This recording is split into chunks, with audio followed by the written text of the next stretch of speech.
Hello, everyone, and welcome to the online workshop on earthquake damage mitigation for collections, which will be led by two distinguished experts, Mr. Jerry Podany and Mr. Mackenzie Lowry. My name is Sagita Miriam Sunara, and together with my colleague Dunja Vranešević, hi Dunja, I will be moderating this three-day workshop.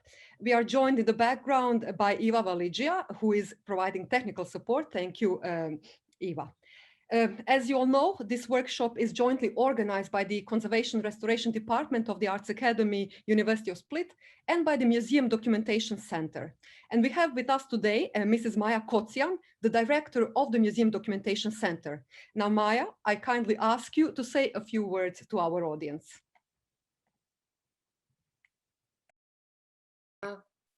Mike, okay.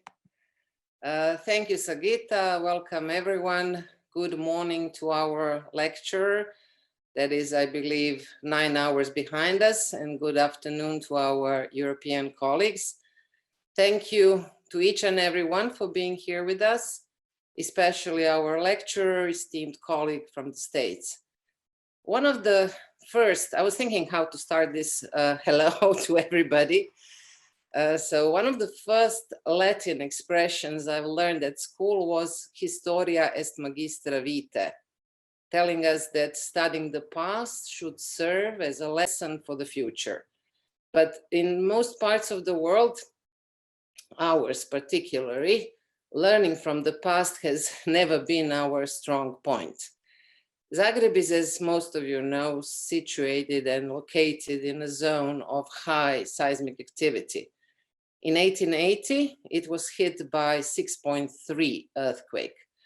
In 20th century, especially the second part of the 20th century, this part of Europe was hit by 6.1 Skopje, Macedonia, earthquake that killed more than 1,000 people and left 200,000 homeless. In 69, there was another devastating 6.1 that hit this time Banja Luka, that's a city on the north of Bosnia and Herzegovina.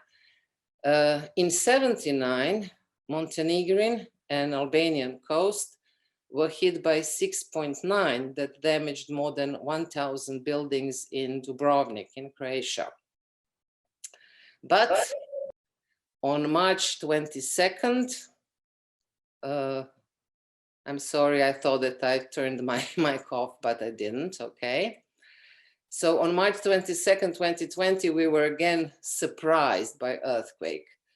During research for the next issue of the Museum Documentation Center magazine, Museology, that will completely be dedicated to the topic of earthquakes and museums, we have realized that following each of these earthquakes I've mentioned, there were different measures and actions taken when it comes to restoring and retrofitting historical museum buildings, but it was almost impossible to find anything written or done about the damage that have occurred to the collections itself. 5.4 that hit Zagreb last year left 60% of Zagreb museums unsafe or dangerous to use. It doesn't come as a surprise if we know that over 80% of Zagreb museums are situated in buildings that date from the times before the Second World War or 19th century, buildings that have never been thoroughly restored. According to data, again, collected by the Museum Documentation Center, about 1,200 museum objects have been damaged or destroyed. Later on, analyzing with our colleagues some of the examples of damage in museums, as well as in our homes that were hit by the same earthquake, we have realized how much of that damage, how much of it could have been prevented. So that's why we are here today, hoping that we can all learn more how not to be surprised next time we get hit, and how to and what to do and what can be done in order to save our past. Thank you. That was all from me for the beginning, and back to you, Sagita. Thank you very much, Maya. I will now very briefly share my screen for a brief presentation in which I will explain how this particular workshop came about, and I will also share some information about the profile of our workshop participants. Now, after the March 2020 earthquake, the one that struck Zagreb, the museums in Zagreb started posting to their Facebook pages images of damaged objects from their collections. And I shared one of those posts to my personal Facebook page, and fortunately, Jerry Podany saw it, and he immediately reached out to me. He gave me words both of comfort and of encouragement, but also he shared some advice. He stressed immediately the importance of documenting the damage to museum objects, explaining that any information that we collect at that point will help us in future to develop mitigation measures. And he sent basic instructions for damage documentation, which then I shared or forwarded to the Ministry of Culture, the Museum Documentation Center, and to professional associations of conservatory restorers in Croatia. And after that, Jerry wrote an open letter to Croatian conservatory restorers and to heritage and museum community in general, in which he provided more detailed guidelines for documenting earthquake damage to collections. And his letter was shared on websites of professional organizations of conservatory restorers, as well as on social media. But he did not stop at that. He supported several earthquake-related projects of the IIC Croatian group. And after the earthquake that struck the cities of Petrinja and Sisak, he even provided salvage guidelines. And I know that IIC Croatian group has shared those with the Ministry of Culture and Media of the Republic of Croatia, and I sincerely hope that these guidelines will be at some point made publicly available so that we can all learn from them. And I must also note that Jerry did all of this work pro bono. So Jerry, let me take this opportunity to say that we are immensely grateful for your generous support to Croatia and to our heritage. Now, soon after the Zagreb earthquake, already in April last year, Jerry mentioned to me in one of the emails that we exchanged that it will be highly beneficial to organize some form of education for museum and heritage professionals in Croatia on the topic of earthquake damage mitigation. And the IIC Croatian group was informed of this, and the group was very supportive of this idea and sought support from the Ministry of Culture and Media, but without success, unfortunately. And they also had the idea of incorporating this workshop in the program of an international conference that took place earlier this year on heritage protection under conditions of crisis, but that plan did not come to fruition. And when I realized that there is no progress, and also when I realized that several major museums in Zagreb have started emptying out their buildings in preparation for reconstruction, which also meant that they are starting to work on the design of their new exhibition and storage spaces, I knew that we could not afford to any further delays. So I started looking for prospective partners, and I'm extremely happy that the Museum Documentation Center readily accepted to co-organize this event. And I'm also very happy that we were able to offer this workshop free of charge to participants. It was tremendously important to me personally that the workshop is open to anyone who is interested in this topic. And I would also like to take this opportunity to thank all the professional organizations who helped us disseminate the call for participation in the workshop, and you can see them listed on this slide. I hope I haven't forgotten anyone. And in the end, we received almost 200 applications for this workshop. As you know from the initial call, the workshop was intended primarily for the Croatian audience. But then we made a last-minute decision to accept applications also from the neighboring countries, those of similar economic situation. So we have in the workshop colleagues from Slovenia, Bosnia and Herzegovina, Serbia, Montenegro, Macedonia, and Bulgaria. But the word of our workshop spread even further. So we even received applications from Germany and even one from the United States. Now, as expected, the topic of the workshop has raised a lot of interest in the museum community, which you can see on this slide. We also have a lot of application from conservation restoration teachers and students. There is also a big number of professional conservator restorers who work either in conservation restoration centers or in the private sector. But we also have received applications from the Ministry of Culture and Media of the Republic of Croatia, the Ministry of Internal Affairs of the Republic of Croatia, from the municipality of Zagreb, from several libraries, and even some international heritage organizations. Now, regarding the museum community, we have a wide variety of profiles represented at the workshop, and which is something that we aimed for, because the topics that we will hear about today, tomorrow, and on the third day of the workshops, they're not important only to conservator restorers or to museum technicians. They are important, they concern everyone within a museum. Now, let me take a closer look at the Croatian museum community. We have 49 institutions represented at the workshop. Majority of applications came from Zagreb, and this was no surprise, as more than 50% of museum objects in Croatia are located in the museums in the city of Zagreb. And also the museums in Zagreb were most affected by last year's earthquakes. This slide here shows the distribution of applications per museums in Zagreb. Now, since I come from the academia, I was really happy to see that we have professors and students from 5 countries and 9 universities. And these are universities from Croatia, Slovenia, Serbia, Bosnia and Herzegovina, and Bulgaria. And I would like to point out that these applications do not come only from conservation restoration study programs, but also from study programs in humanities and even civil engineering, albeit in much smaller number.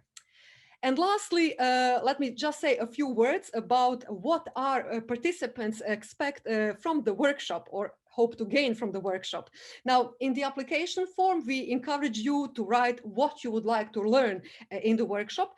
Most applicants responded that they are interested in learning about prevention activities. They also said that they want to hear about first-hand experiences and about concrete examples, and especially about low budget solutions. So I hope that these expectations will be met over the next 3 days. Some people even mentioned that they would like to hear about emergency earthquake action plans, post-earthquake salvage and evacuation, and that they would like to see if some of these things that they will learn at the workshop can be also applied in other emergency situations. And having said that, I shall now leave the floor to Dunja, who will now tell you a few words about our speaker and provide some technical instructions for the participants.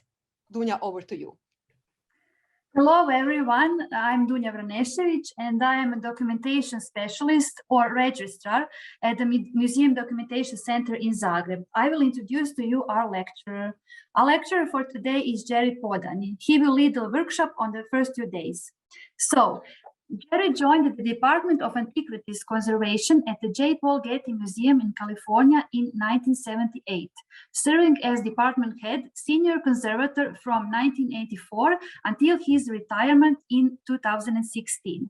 He was elected for 2 terms as president of the American Institute for Conservation from 1999 until 2003, and for 2 terms as president of the International Institute for Conservation from 2006 till 2012.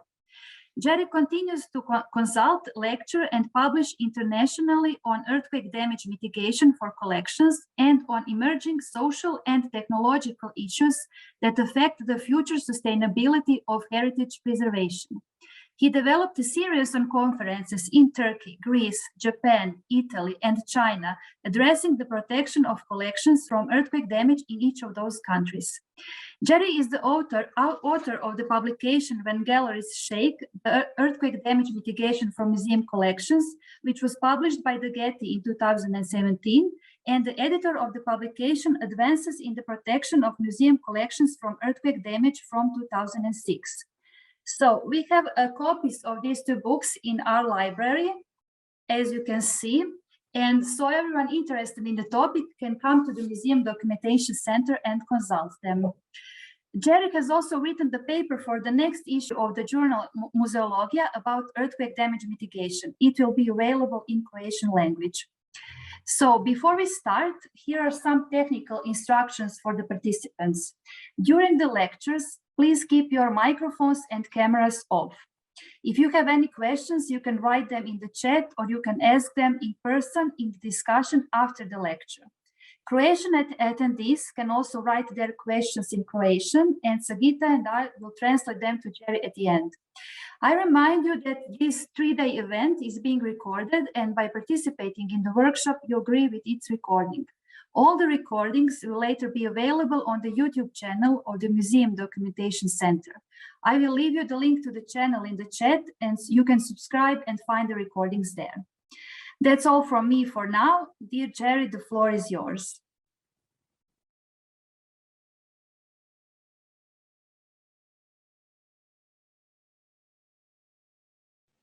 I always forget that mute button. Thank you, Dunya. And first of all, let me thank the organizers, of course, the Arts Academy, Director Maya Kotyan from the Documentation Center, Dunya Vrancevic, and of course, Sagita, for all of their generous support in making this workshop possible and inviting me to share in the next few days and allow us all to explore what is certainly a series of very timely and critical topics. Now comes the challenge of making sure that I can share this correctly. Good. I hope you can all see that. We can, Jerry. Good, good. Before I begin the first of two presentations, I want to make a few comments about why the information that you'll be provided is so critical to the preservation and care of heritage collections, and is even more critical today than it has been in the past. There are those who would say that this discussion is too late for Croatia, that the earthquakes have already occurred, the damage and loss has already been experienced, and it's now time to move forward, to recover, to return to normal, and not dwell on the past. But returning to normal in this case would include believing that more earthquakes will not happen in the future, and it would mean ignoring the obvious threats and the continuing vulnerabilities. I can assure you that the earthquake hazard has not disappeared, and that this seminar is not at all about the past. It's about the future. Its aim is to build resilience in your institutions, your collections, and your practices, something that will be increasingly needed in the coming decades. Let's look at what we'll cover in the next few days. I cannot promise it will always follow this exact outline with precision, but all the topics listed will be covered. We'll look at a brief review of the nature of earthquakes. We'll look at how you determine the level of the expected earthquake, what's called the worst case scenario. We'll look at how your building may respond to that earthquake. And on day 2, we'll move toward how the objects will respond to the earthquake forces that are transferred from the ground through the building and to your objects. We'll look at how those responses are determined. And we'll look at the source of damage or loss through vibration or impact, collision, and the types of damage that the objects may experience. We'll look at something that's very important, and that's a hard decision of how much risk you want to reduce. That's rarely talked about in museums, and I think it's an extraordinarily important topic. We'll look at seismic damage mitigation, how you set priorities for what you'll do moving forward. And we'll look at how to track the progress of that effort. On day 3, we'll start with a short introduction to vulnerability surveys. We'll look at collateral hazards, and we'll look at how objects might respond to the worst case scenario and post-earthquake documentation.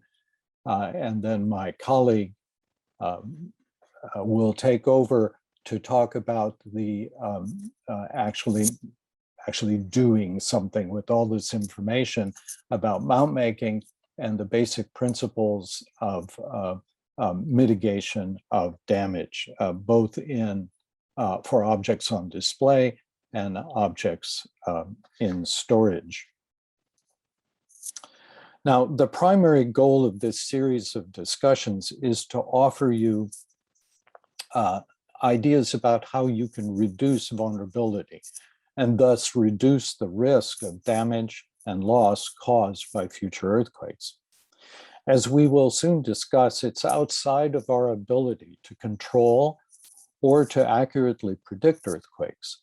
And given the complexity that earthquakes present, it may well always be outside of our grasp. The best we can do is rely on statistical studies, which are helpful, but highly susceptible to the whims of nature. As you in Croatia well know, having experienced not just one rare and strong ground motion earthquake, but 2 within the space of 2 months. The 6.4 magnitude Pretinja earthquake in December of 2020, which was preceded by the foreshock of 5.2 magnitude, and the magnitude 5.4 in the Zagreb earthquake of March 22nd, just 84 days later, and the strongest in 140 years to strike Zagreb. As the director mentioned, the stronger one was in 1880, and it was a 6.2 magnitude. Nor should I note that earthquakes are just a single event. It's common to experience foreshocks and aftershocks of significant magnitude.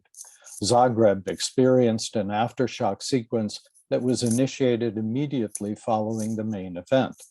At 7:01 a.m., the second earthquake of magnitude 4.7 struck, and at 7:42 a.m., there was another of 3.3 magnitude earthquake, followed by a multitude of smaller tremors. There are also those who, and this is quite characteristic of our shared human condition, not just in Croatia, would prefer to assume that nothing can be done about these disasters. They prefer to believe that earthquakes will always occur somewhere else, or at some far distant time into the future. Or as a number of museum directors have said to me in the past, after I retire. They believe that all of this is out of their control and must be left to fate. Clearly, none of this is necessarily the case. While we cannot prevent earthquakes, we can do a great deal to reduce the damage that's caused by them. We can effectively reduce our vulnerability.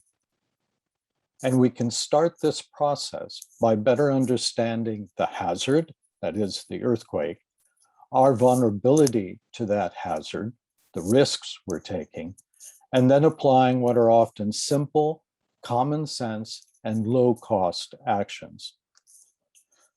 I also want to note that to fully characterize the likely earthquake hazard and the threat it poses to collections, and to undertake effective earthquake damage mitigation, a multidisciplinary team is required.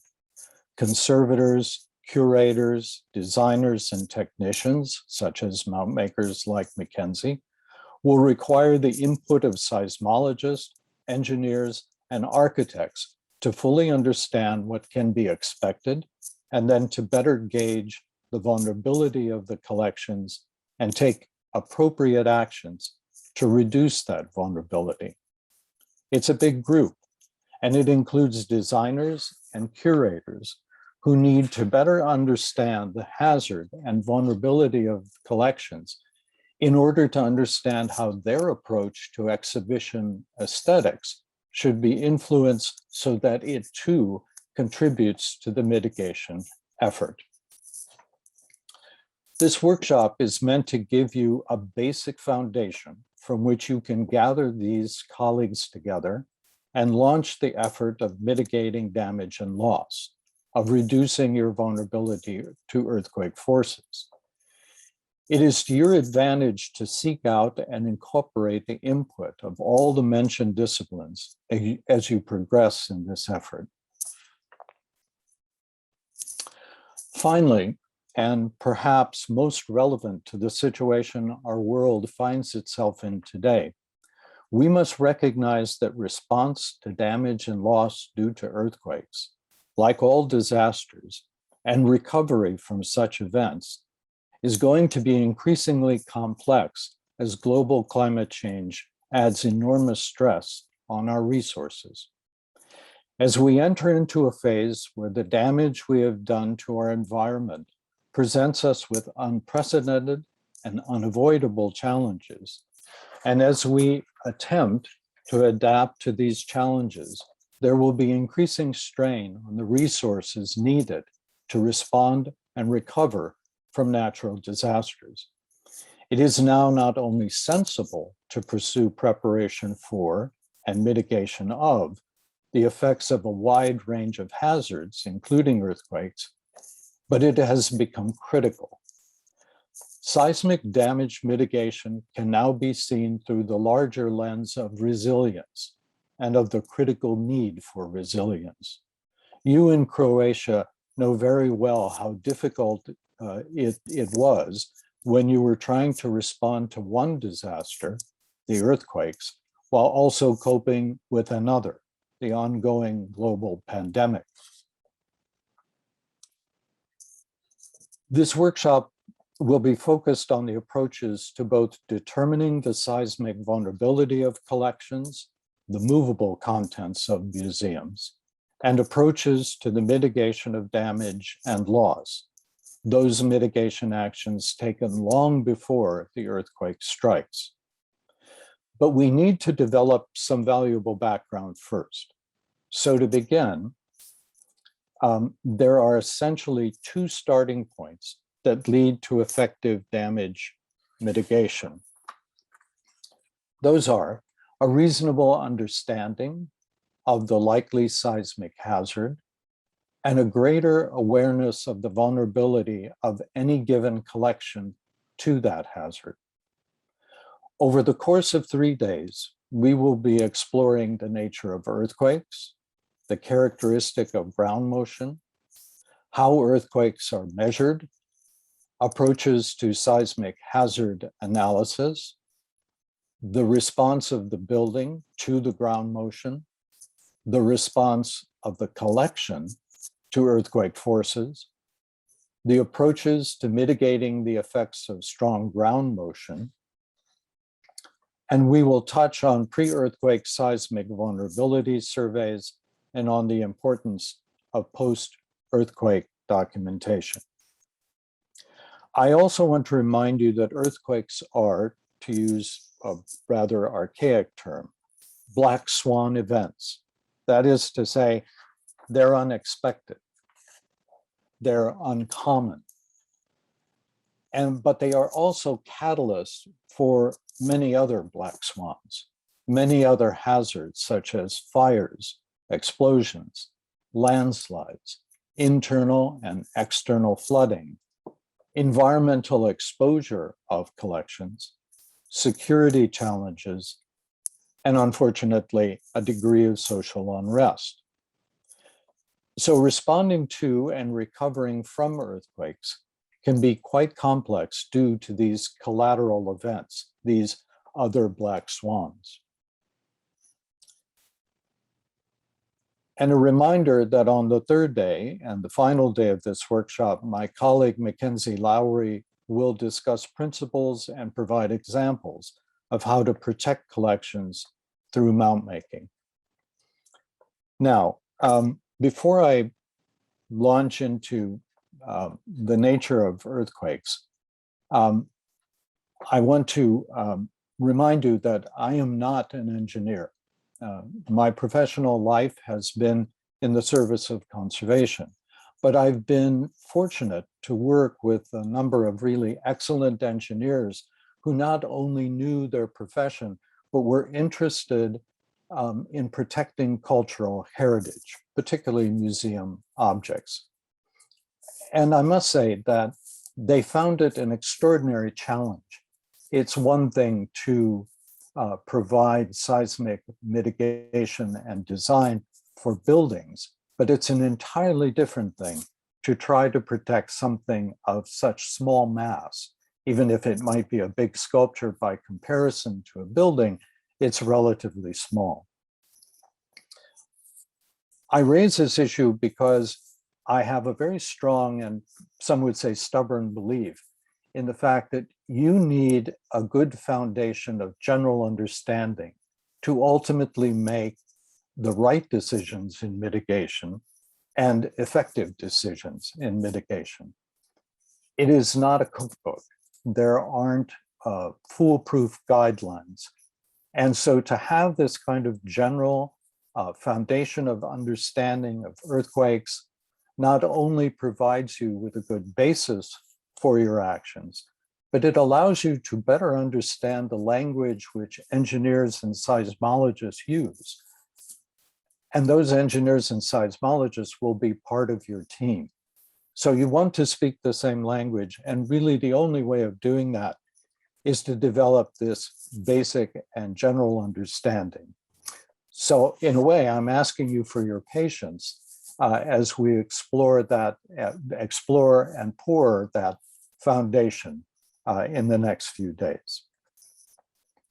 So let's start with characterizing the hazard.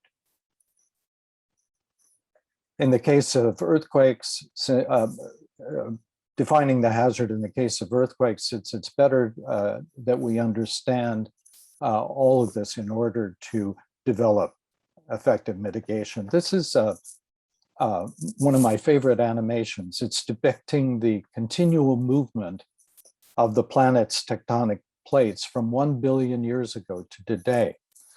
Not only is it humbling, but it serves to remind us that the planet is not, as we often assume, a stagnant place. It's geologically alive, dynamic, and restless.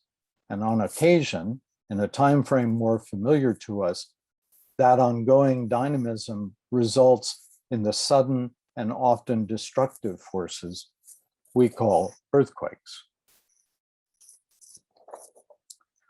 Earthquakes have throughout history caused both loss of life and considerable damage and destruction to our material heritage, both movable and, at least supposedly, immovable.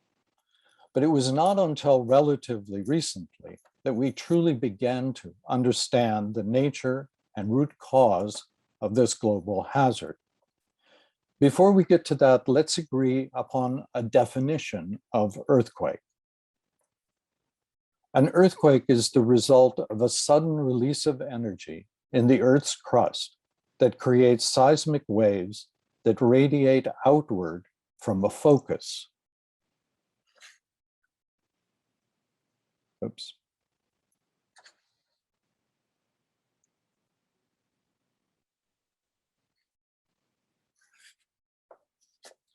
At the surface, the transmission of these seismic waves is manifested by shaking or displacement of the ground in multiple directions. It's often said that, like a droplet in water, the waves radiate out from the center in a circular motion.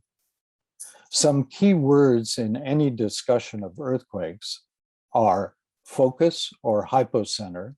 That's the initial rupture point in the Earth's interior. Epicenter, that's the projection on the Earth's surface of the hypocenter. So the hypocenter is somewhere deep below the epicenter. Intensity, that's the earthquake's effects on the Earth's surface. And magnitude, that's the quantity of released energy by earthquakes at the hypocenter. We'll come back to all of these terms as we further explore earthquakes. But first, we should consider how ironic it is that the very thing we considered unquestionably stable, the ground, should suddenly come alive, move in a way that resembles a turbulent fluid. To fully accept this irony, our perception of the planet and its cycles needs to be altered. First, as was shown in the first animation, the ground is in fact not fully stable, nor is it unmoving.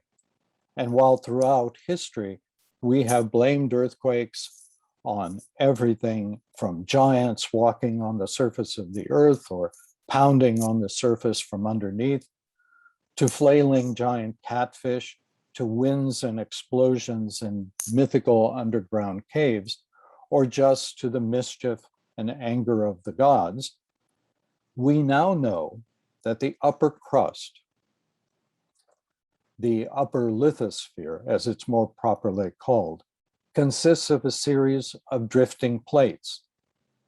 This idea was first postulated in 1913, though similarities in the world's coastlines, like a jigsaw puzzle pulled apart, were first noted as early as 1590s.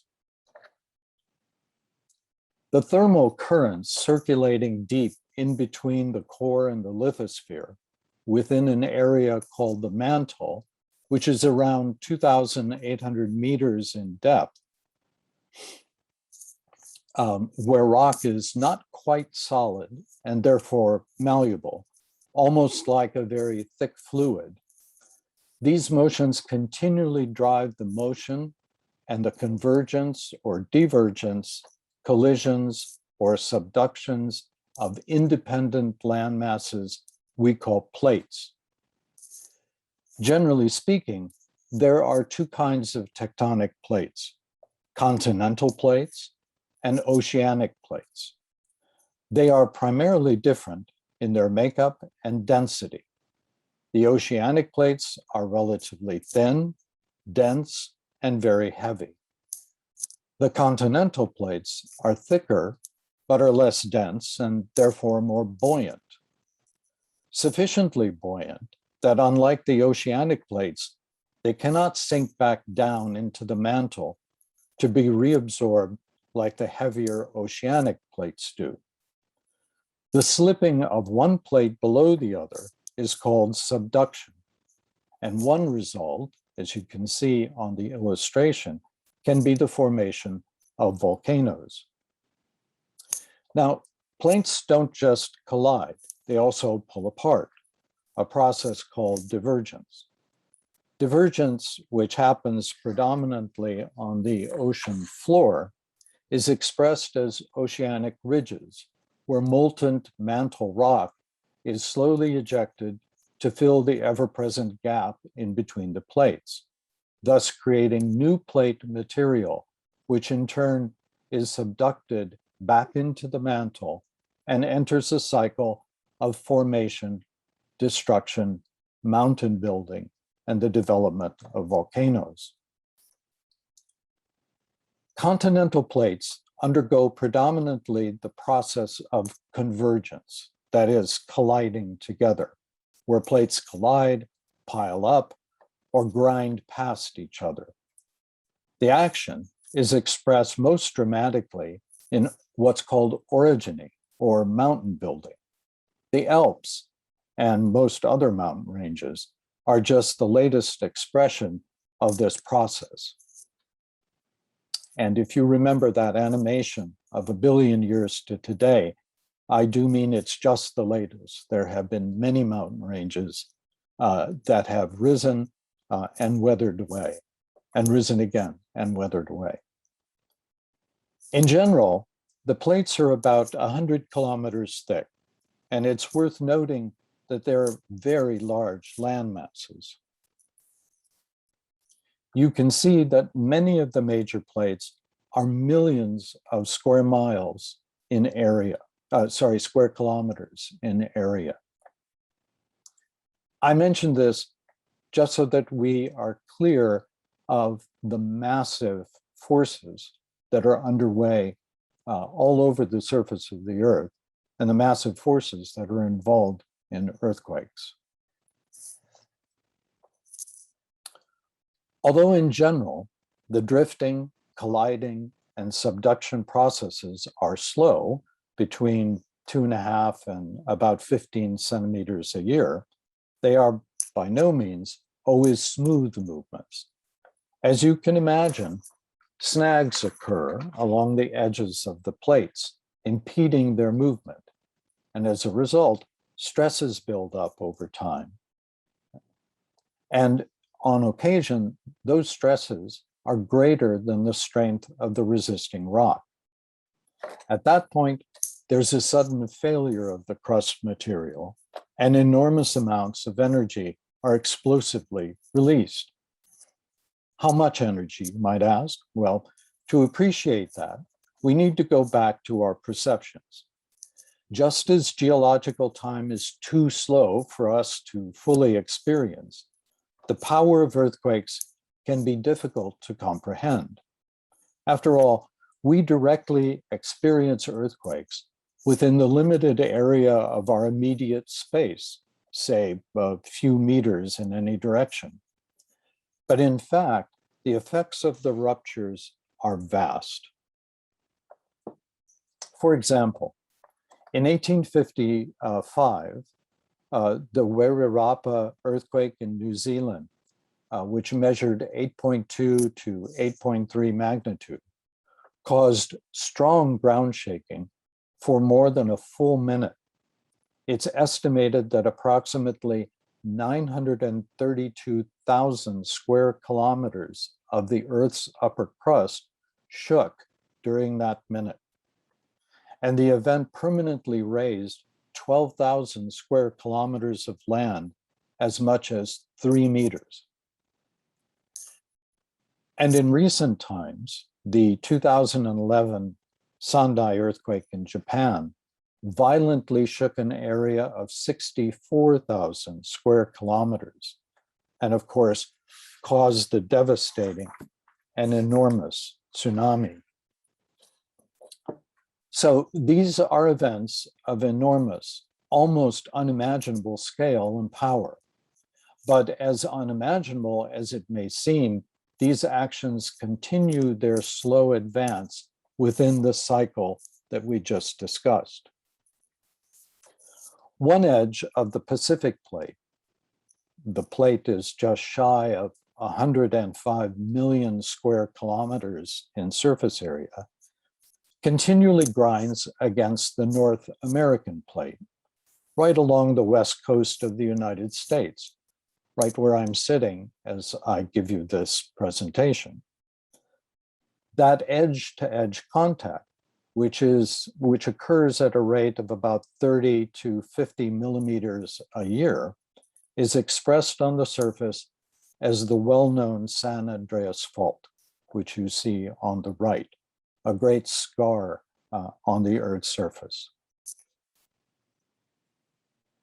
The Eurasian plate is almost 68 million kilometers square, and the African plate, which moves upward toward the Eurasian plate at about a centimeter a year, is 61 million square kilometers. Now, these last two plates should be of particular interest to you, since Croatia is situated within the Mediterranean convergence zone, where those two plates are continually colliding. Thus, it's an area that has had and can expect to continue to have significant earthquake activity. These are earthquake epicenters and magnitudes from quite ancient history all the way up to 2008 within the territory of Croatia. In addition to the major African and Eurasian plates in the region of Croatia, there is also a relatively small fragmentary plate that is stuck between these larger plates, the Adriatic plate, shown outlined in red dots. Heavily fractured, it is thought that this small plate is still somewhat attached to the African plate. The Adriatic plate is partially oceanic and partially continental, that is, partially dense, relatively thin, and partially buoyant, because it's partially continental plate. Generally speaking, the oceanic part is sinking beneath Italy. A process you will recall is termed subduction, and which produces both earthquakes and volcanoes. However, Croatia sits predominantly on the continental part of the Adriatic plate. Because of the buoyancy of the continental material, it doesn't sink, but rather collides with the Eurasian plate. You might think of a small Adriatic plate as being caught in a very difficult position between two colliding giant plates, sort of existing between a rock and a hard place. Over eons of time, it has been continually pushed upward, northeast into Europe. Strain builds up on both sides of the plate because of this movement. This strain or stress energy builds up and is eventually released as earthquakes within the boundaries of Croatia, especially the coastal areas, northwestern parts, and southern Dalmatia. Predominantly, earthquakes occur at areas of discontinuity in the rock of the lithosphere or the crustal surface called faults. You remember we said that the rock in the mantle is somewhat soft and pliable due to the heat and the pressure. But at the crust, rock is brittle and far less elastic. As a result, it resists the continual movement. When that resistance is large, strain builds, and eventually the forces become so great that the resisting rock fractures and slips. The energy built up is released, and the rock, to some degree, returns to its original position as that slip occurs. This is called elastic rebound. The released energy travels through the lithosphere as a kind of vibrational energy, much like ripples in water when a pebble is thrown in. When waves of seismic energy are influenced by a wide range of factors at the hypocenter, where the slip has occurred, and along the paths they travel. These factors that influence the travel of that energy include the topography along their path, the characteristic of the landscape, the soil and rock characteristics, not only at the hypocenter, but along the path. And even in somewhat of a micro sense, the additional development of the land's surface, a large number of buildings, for example.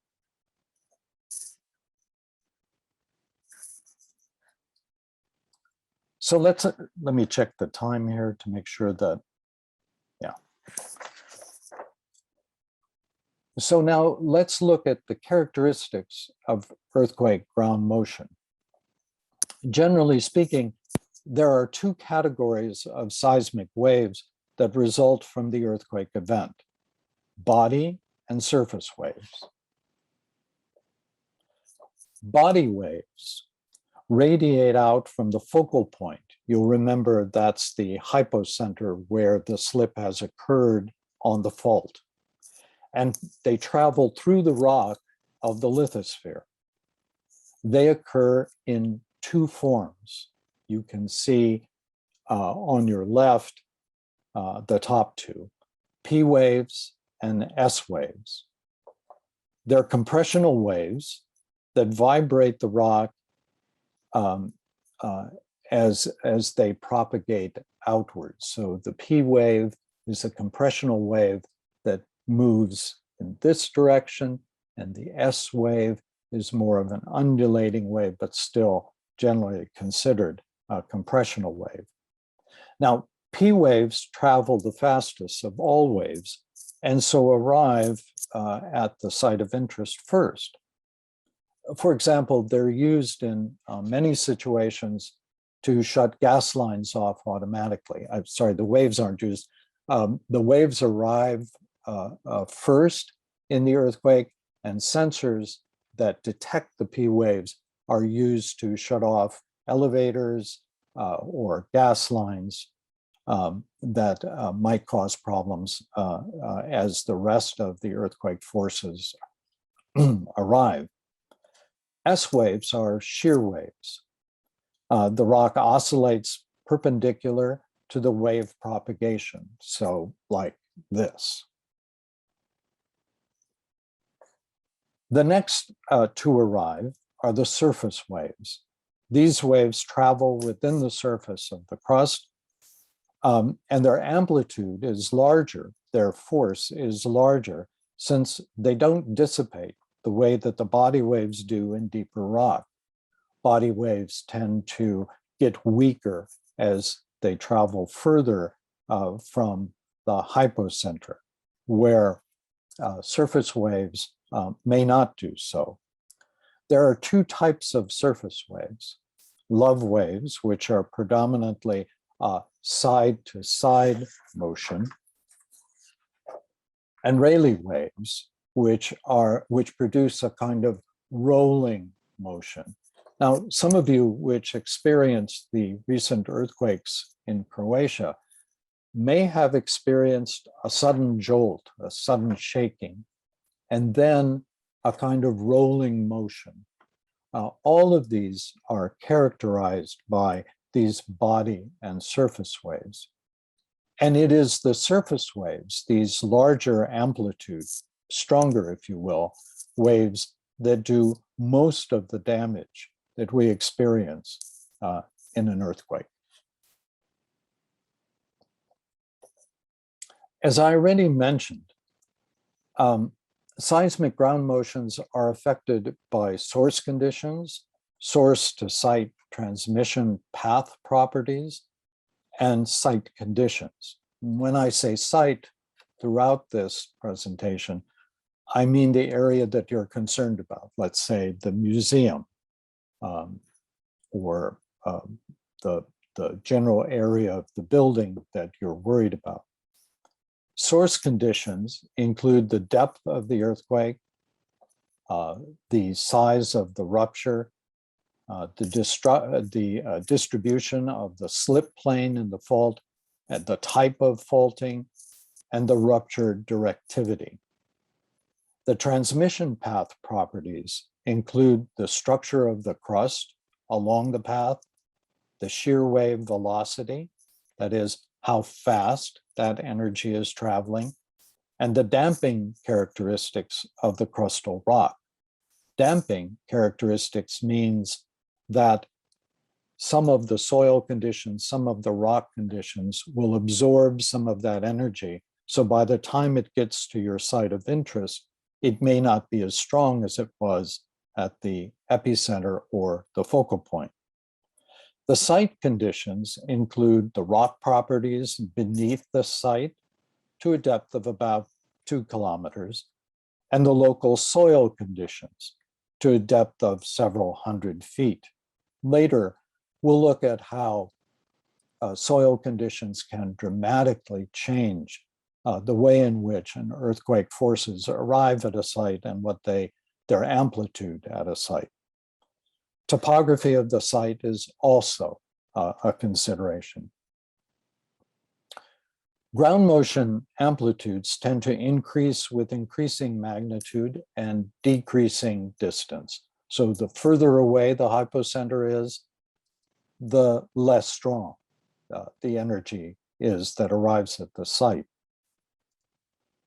So the larger the magnitude of the earthquake, and the closer it is to the closer the site is to the epicenter, the larger the ground motion amplitudes are.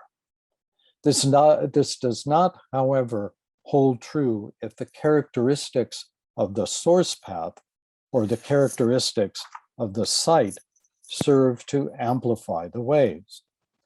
In the Loma Prieta earthquake in San Francisco, the landfill areas around the marina area caused the amplitude of the incoming waves to be as strong as they were at the epicenter itself.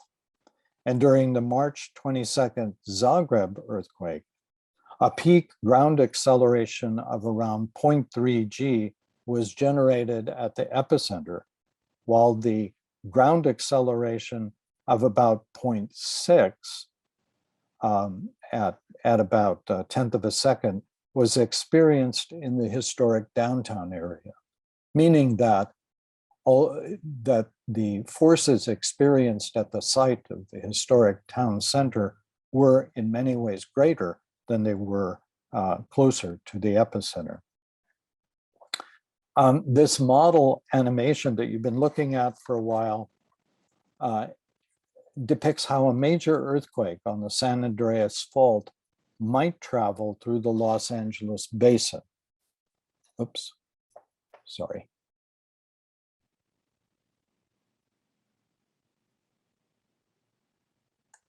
Starts around San Luis Obispo. You see it radiating out, but you'll notice that in some places it becomes much stronger. And you'll see that around Los Angeles, it stays around longer. And that's because of a kind of echoing effect. And then this earthquake causes an additional series of earthquakes along the San Andreas Fault all the way down to San Diego.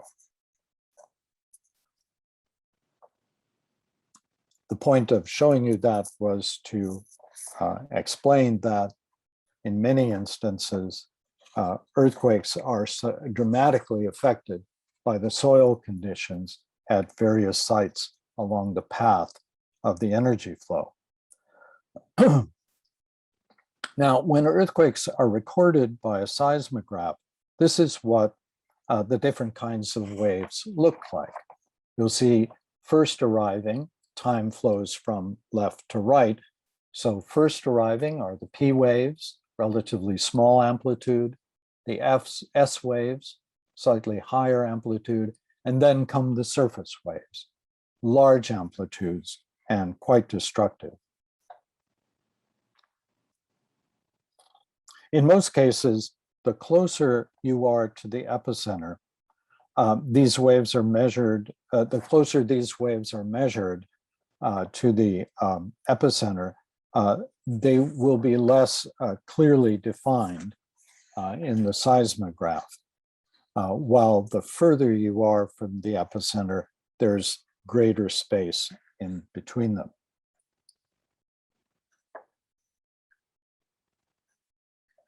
We spoke a little bit just a moment ago about the effects of conditions at the site. And as we have already noted, sometimes the type of soil at the site will amplify the seismic waves, as they did in the historic district of Zagreb.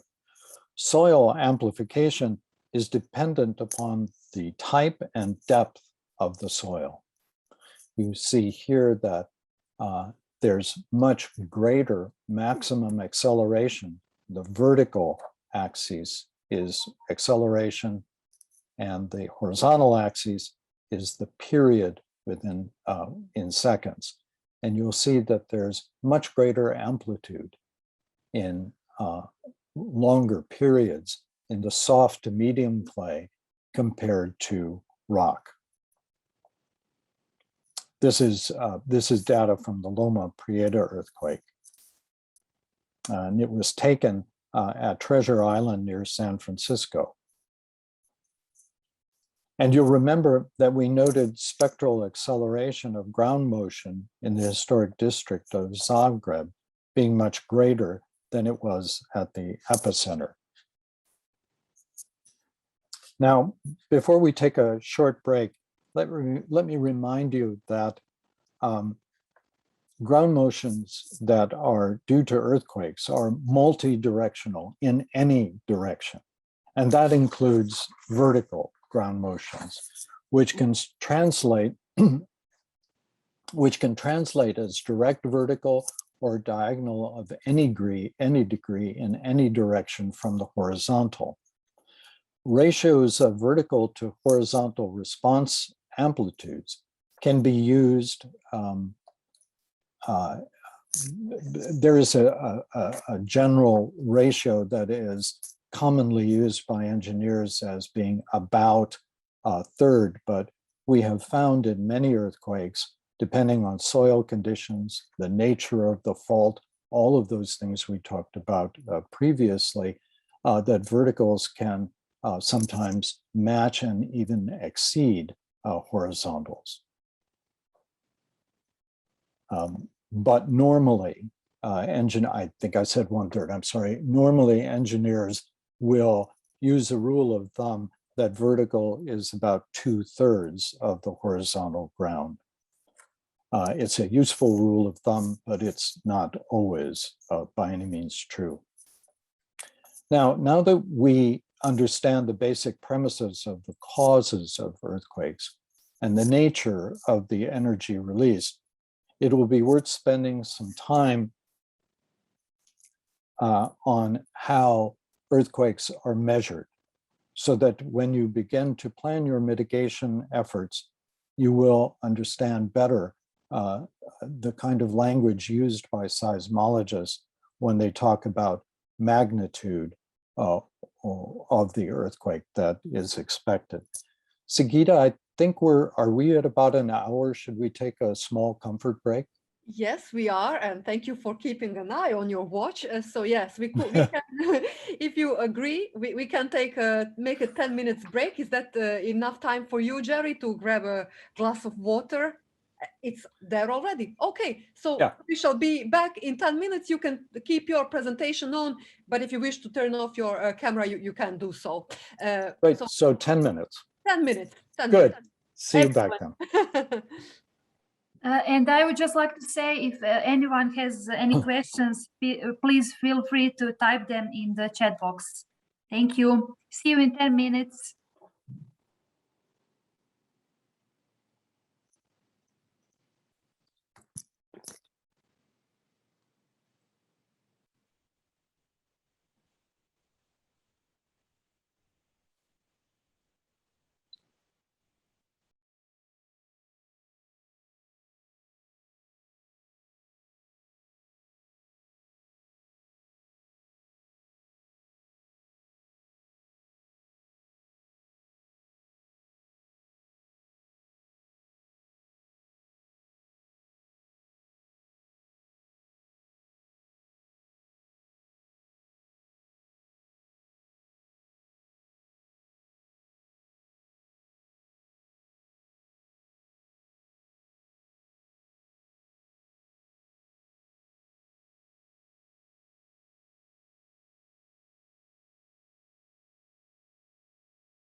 Okay, if everyone's back here, we can start again.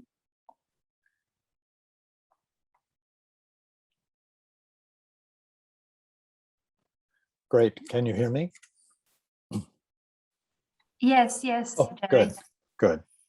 All right. So welcome back, everybody. I hope you're sticking with me here. I know that this is particularly for people who are involved in heritage, museum collections, excuse me, heritage preservation, conservation. These can appear to be somewhat exotic and foreign and maybe even difficult concepts, even when they're presented as generally as I'm trying to do them here. But for a long period of time, conservation has been focused on chemistry. And there's nothing wrong with chemistry, but that's only a part of the story. The other part of the story is somewhat physics and somewhat engineering, and we deal with it all the time when we decide to adhere something together, when we make the decision, particularly in a seismic zone, to place something on a tall, thin pedestal versus a larger, more stable pedestal, we are making decisions that could be influenced by this background information in material characteristics, strains, excuse me, material characteristics, strains, and seismic response, so the physics of it all. It will all begin to make sense. It will all fit together like that puzzle of the continental plates as we move along and as you become more familiar with these terms. And perhaps some of you, maybe there are even engineers out there, maybe some of you are already familiar. I apologize if this is going through a lot of old material for you, but it's necessary to build up to these final conclusions. And then just one last comment about language. It's been my experience that many times museums will call upon engineers to assist them with dealing with earthquakes and trying to build in some form of damage mitigation. And those engineers will, you're sort of handing over the decision about your collection and the stewardship that you have for it to someone who may or may not understand the collection, the value of the collection, and the response of the collection. More properly, this should be a collaborative effort. And the only way that it can be a collaborative effort is that if both of you, the engineer and the heritage professional, speak enough of each other's language to communicate back and forth and come to some agreed upon solution. So a lot of the terms and the jargon that is included in this presentation is about a sense of familiarity, at least with the basics of some of those terms. So in the first hour, we looked at what causes earthquakes. The idea that the surface of the earth is not at all stable. It's constantly moving, just at a very different pace than we normally perceive reality. It's moving extremely slowly. Massive amounts of the Earth's surface, of the Earth's crust, the lithosphere, are shifting around and have been doing so since the creation of the planet and will continue to do so. And as they shift around, some of those plates, the oceanic plates, if you remember, which are thin and dense, will plunge underneath continental plates, which are more buoyant. And this massive action of moving down begins to crumple the part, sort of drags part of that continental plate with it. And that right in this area creates stress And that stress eventually becomes greater. The forces become greater than the strength of the rock, and it goes like that, and it releases. And that release lets go an enormous amount of energy that ripples in all directions, and we call them earthquakes. In some cases, continental plates will collide with one another, pounding against each other or scraping side by side. That action too will meet resistance that develops forces that are eventually greater than the strength of the rock. And as in the case of California, it tries to move, and then suddenly it lets go. And that elastic rebound, that generation of forces ripples outward from the focus deep in the earth or the epicenter that is reflected at the surface. And as it radiates out, it radiates in different forms of energy waves. As we said, body waves deep in the earth, very fast, but not terribly strong. And then surface waves that ripple through the top surface of the earth. And those are very powerful. They have high amplitude. They're rolling, they're shear forces, and those are the ones that do most of the damage in an earthquake. And we looked at a seismograph recording the arrival of those waves. And we reviewed how the conditions at the site of the earthquake, that is the epicenter or the focal site, how that affects the strength of the earthquake and the characteristics of the earthquake. And perhaps more importantly, we looked at how the characteristics along the path between where the earthquake occurred and where you are or where your collection is, how the characteristics of that path will influence the strength of the earthquake and the characteristics of the earthquake that you feel at your site, at your museum. It might be that the energy weakens as it comes to your site, often the case, or it might be that as that energy travels, it is amplified by certain characteristics like landfill. We saw in San Francisco in the Marina area, incredible amplification of the energy coming from the epicenter, and in the historic district of Zagreb as well, where the amplitude was in some ways much greater, and so much more damage occurred. And those differences can be rather local sometimes, and we'll look at how that concept of why did this building fall down and the building across the street is fine, we'll look at how that general concept can sometimes apply to objects in the gallery. Depends upon what's under the building, what the building is made of, how well it's constructed, et cetera, et cetera. We'll review those things. But for now, we have reviewed what causes earthquakes, what's the nature of earthquakes, and now we're going to look at some terms to better understand how we record them. So the difference between intensity and magnitude. How is intensity measured? What does magnitude mean, and how does it differ from intensity? I raise this because planning mitigation, magnitude, though of some use, is not really the most important piece of information. Uh-oh.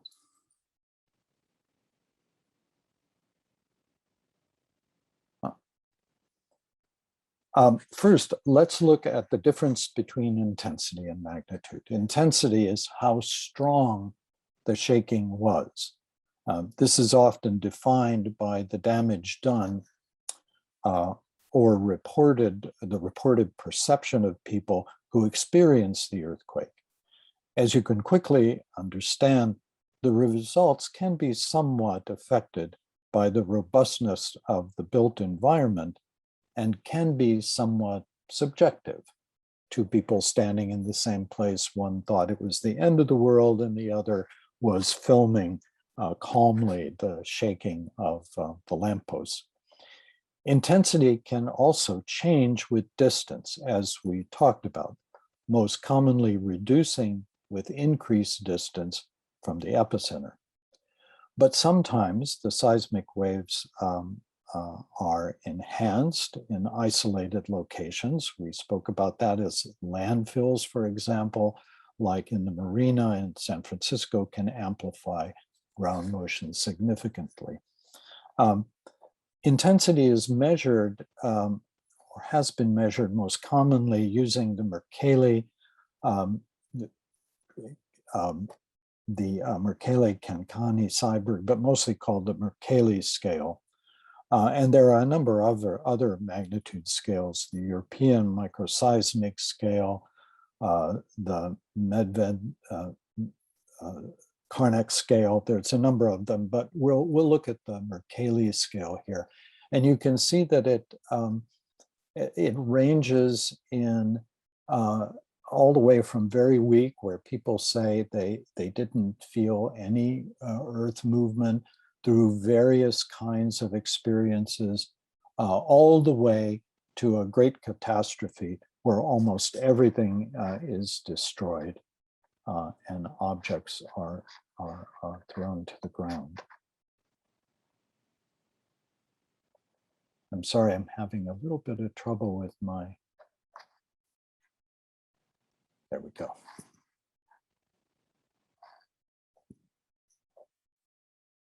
Now, magnitude, rather than intensity, is the measure of the overall power of the earthquake, not so much what necessarily people felt and reported, but the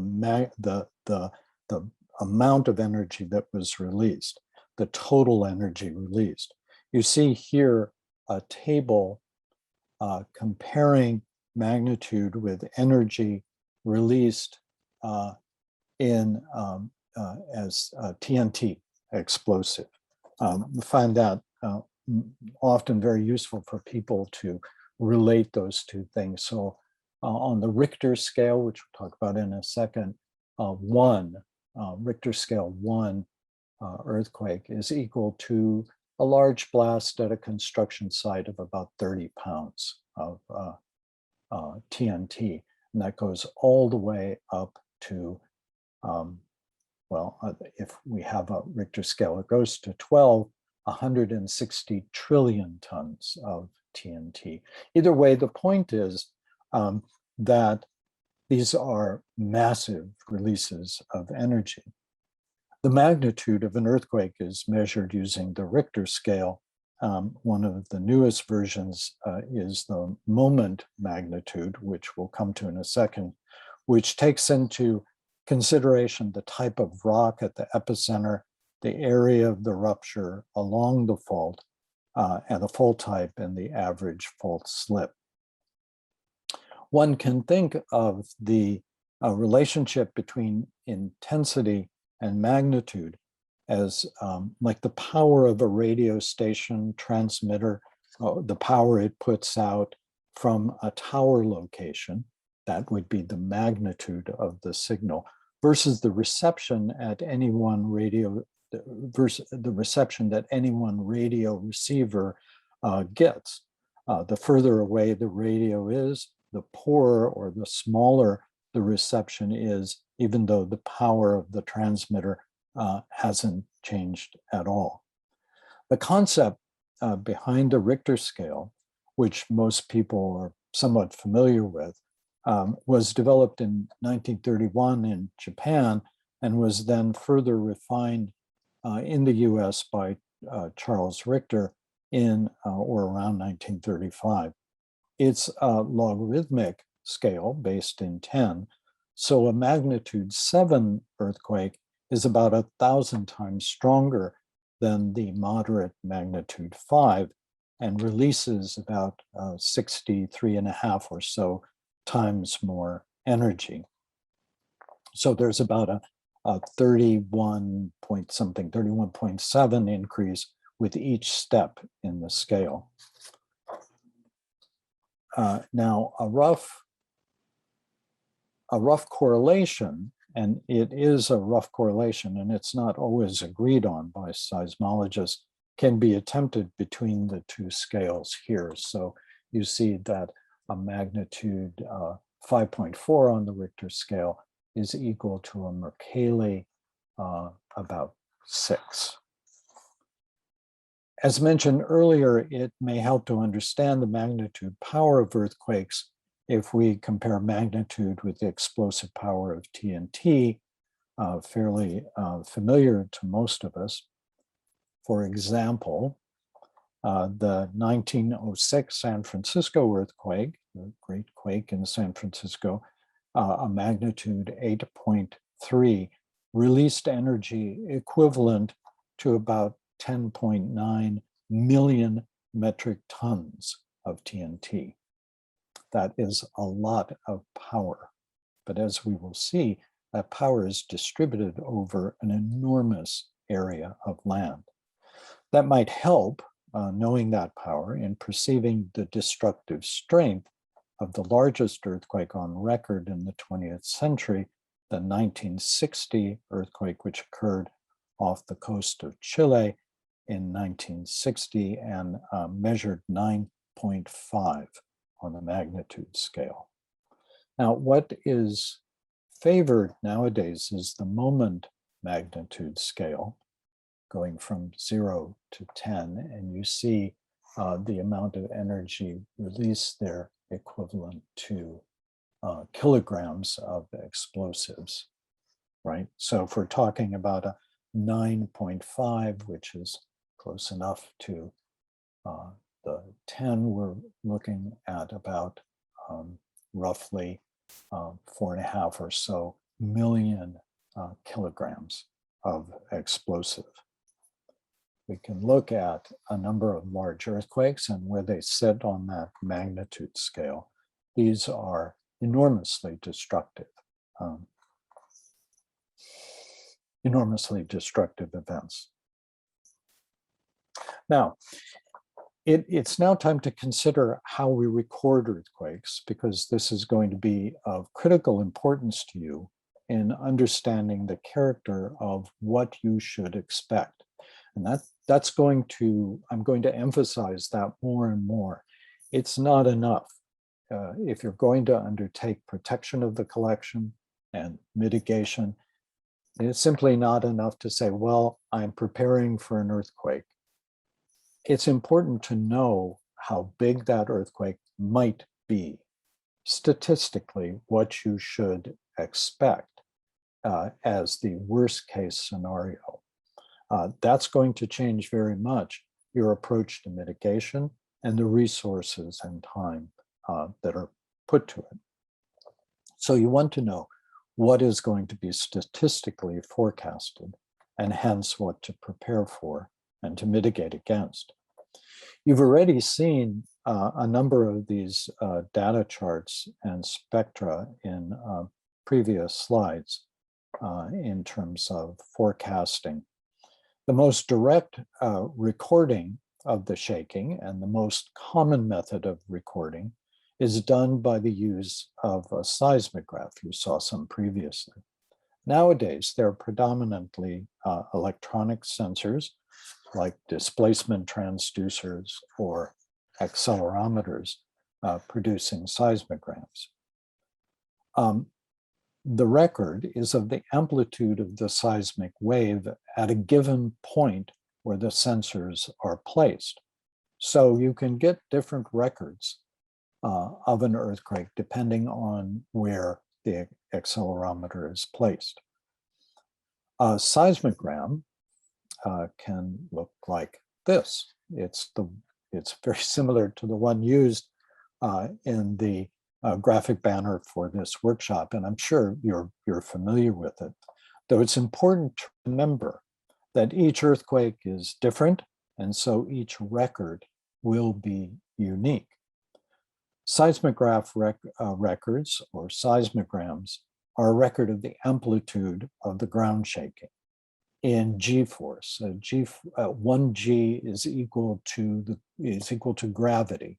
It's equal to sort of, generally speaking, your weight, the amount of pull downward to the earth. So 1G is 1 gravity. And these records are ground shaking, the amplitude of ground shaking recorded in G-force in the vertical axes over time along the horizontal axes, the time of the event. Normally earthquakes are, somewhere between 20 seconds and 40 seconds. They can go a minute or longer, or they can be very, very small jolts in terms of our experience and perception. The seismogram shown on the screen here is of the 1989 Loma Prieta earthquake, and the record was taken on Yorba Linda Island. Again, if we were looking at records somewhere else, further away from the epicenter, or with different kind of soil conditions, we would see a slightly different record. Here's a record of the 1994 Northridge earthquake. You can see that the peak acceleration at this location is about 1.2. Let's see if I have my cursor there. 1.2 or so Gs at this location. You will note that the vertical axis is acceleration in G-force and the horizontal axis is time in seconds. So the Northridge accelegram, for the Northridge accelerograph, the entire record is about 30 seconds long, and the largest acceleration in one direction is about 0.9 of a G, and in the other direction, moving downward, is about 1.2 G. So peak ground acceleration. I'm going to repeat that term. It's going to be important from now on. The peak ground acceleration was slightly over 1 full G. But the official record of the peak ground acceleration for the epicenter was 1.8 G. So it illustrates the necessity of taking into consideration the location of the measurement. It is important also to remember that time histories, these are called time histories, these accelerographs, the amount of acceleration over a period of time, that these time histories can record, also can be used to record displacement, velocity, or acceleration. So we could look at time on the horizontal axis, but the vertical axis could change to velocity, that is how fast the energy wave was moving, or displacement, that is to say how much the ground moved from a 0 point in any direction.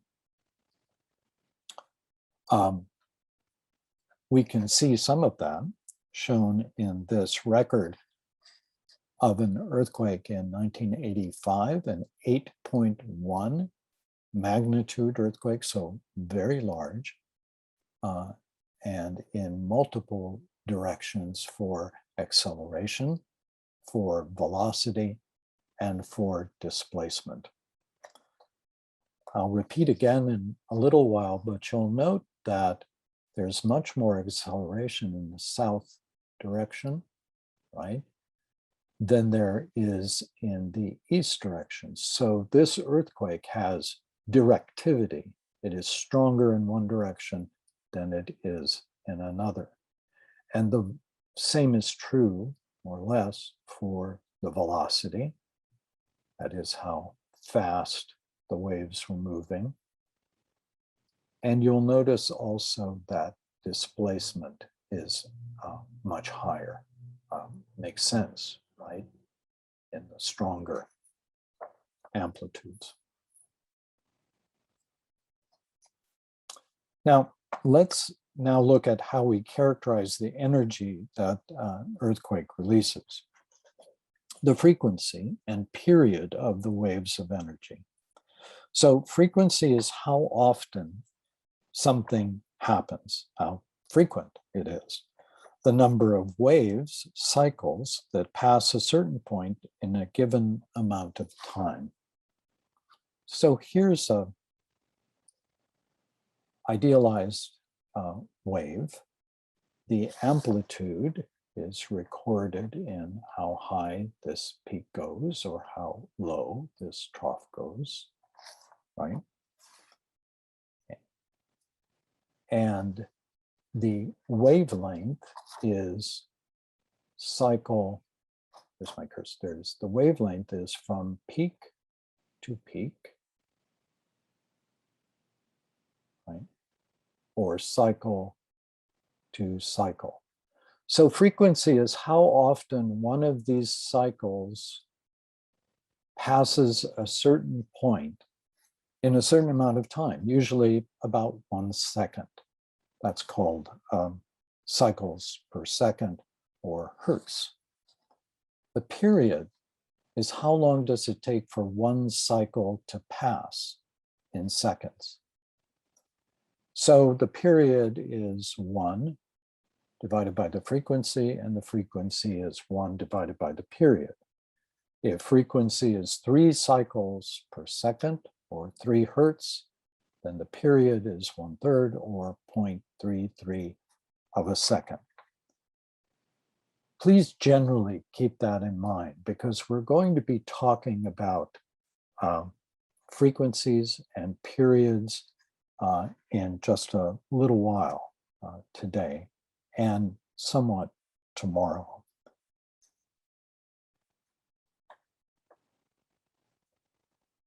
You'll remember we spoke about the different forms of waves that earthquake energy forms, body waves and surface waves. And we often refer, when we're talking about waves of energy, in terms of period and frequency. High, very high frequency waves can be very powerful in terms of amplitude, but they may or may not affect objects. It's when the period becomes a little longer that the objects begin to really feel the way in which the Earth is moving.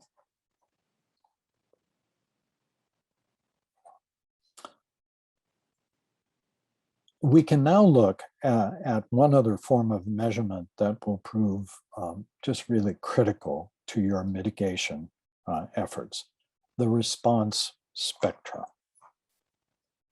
This may be what the seismologist presents to you or the engineer presents to you when they start talking about the threat to your collection. It's essentially how something, the ground, the building, the floors, you can produce response spectra for a lot of different things, but within the context we're speaking, we'll talk about the ground or the building itself, and sometimes even parts of the building like the floor, how it will respond to the excitation across a range of periods. So from high to low, from short to long, how the building or the ground will respond to that kind of energy. Response spectra can be calculated for the epicenter or for the site of interest, like the museum, or for the building, or as I said, even for the floors in the building. In most cases, the horizontal axis is period, and the vertical axis can be velocity, acceleration, or displacement. You see here examples of all three. This response spectra is talking about that at about a half a second period. You have about 0.2 to 0.21 g-force. And then in velocity, you have that similar record, that speed. And then over here, you have displacement, the amount the ground has moved.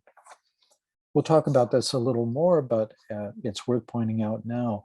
Notice that the highest amplitude, the highest accelerations happening at about a half a second period, really high vibration, has the lowest amount of displacement.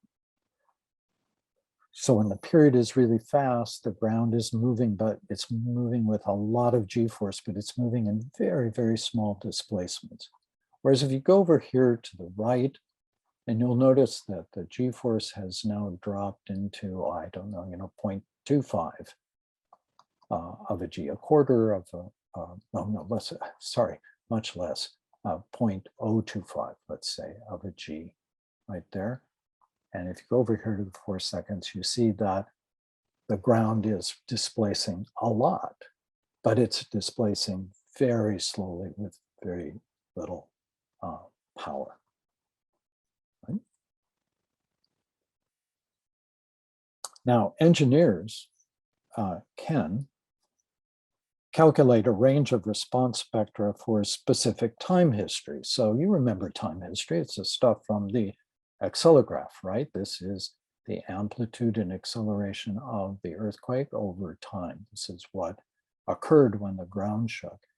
And they can look at the different periods, and they can look, in this case, at acceleration, and they can say the highest amount of acceleration was at this period, the lowest amount, over here. So this is just another way of looking at the earthquake. This is kind of looking at the content of this graph. The response spectra tells us what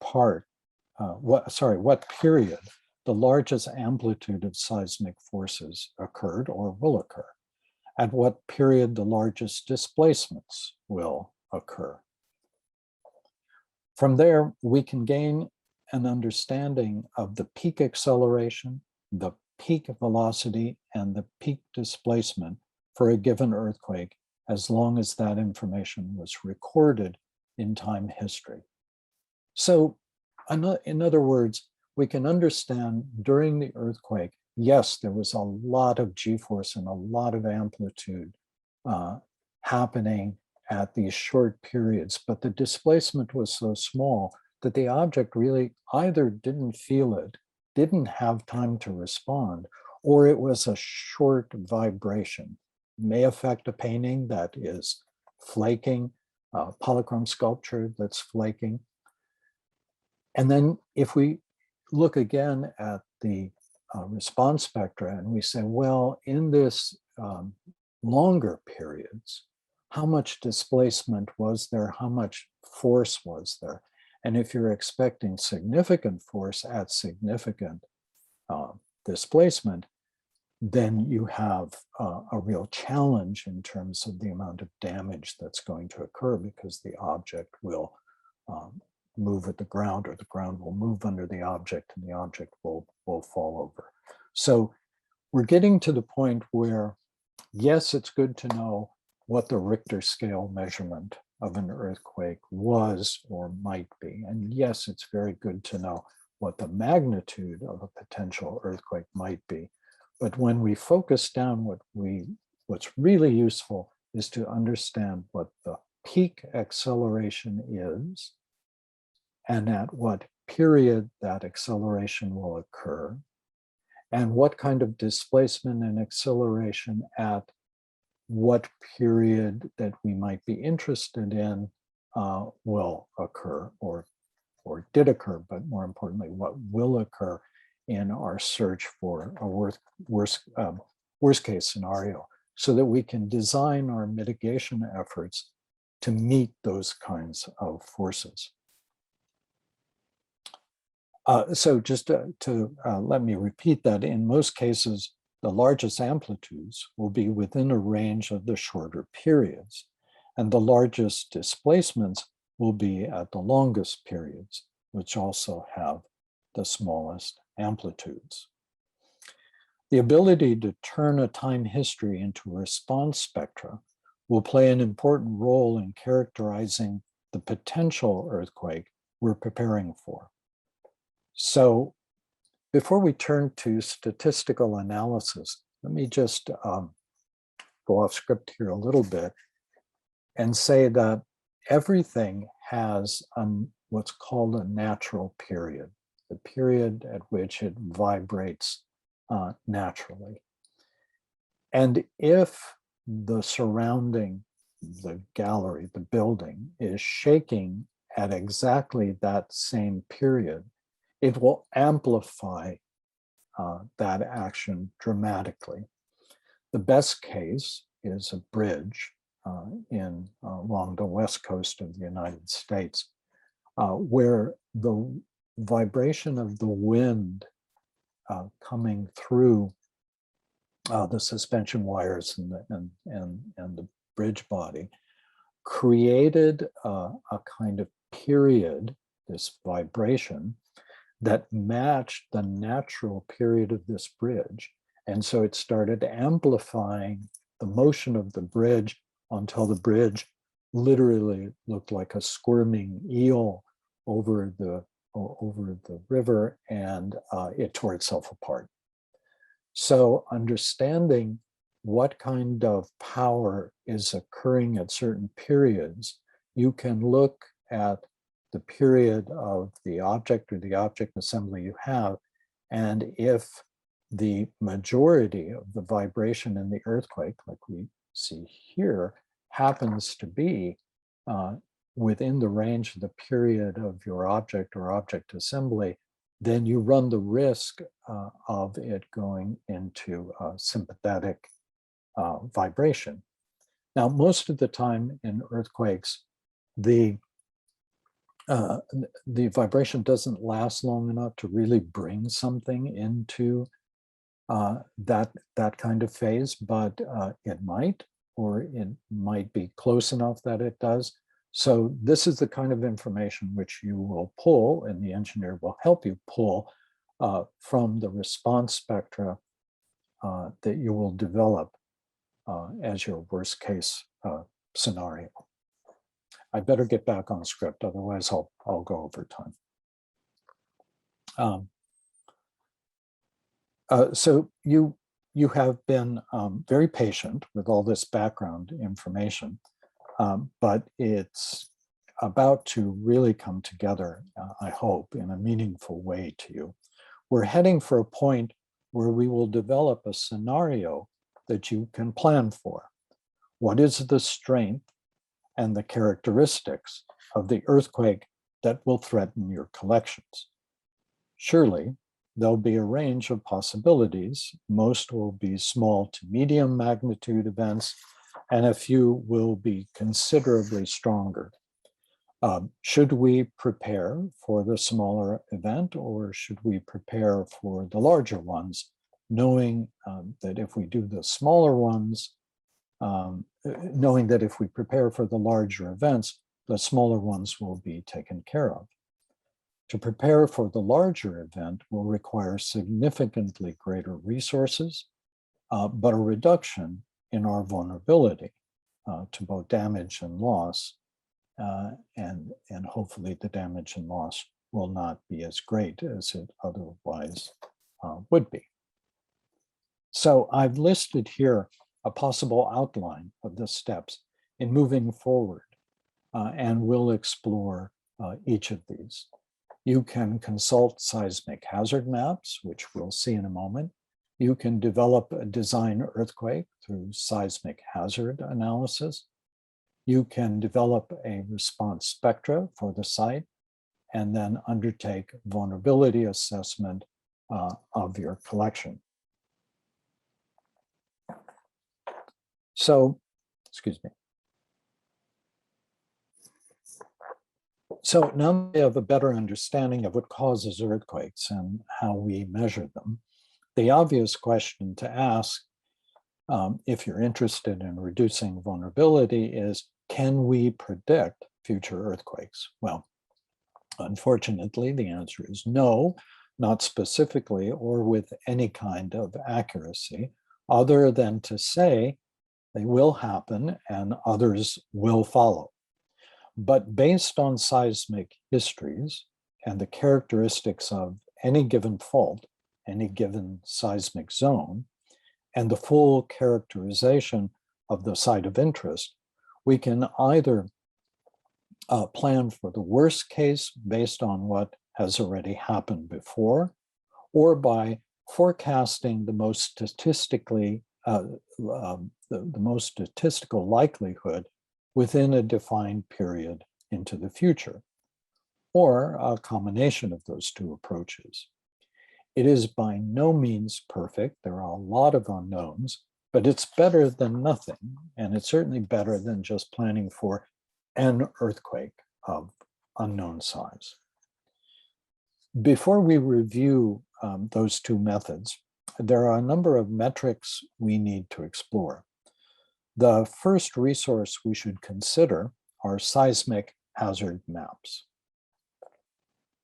The maps show the degree of hazard within a specific period of time.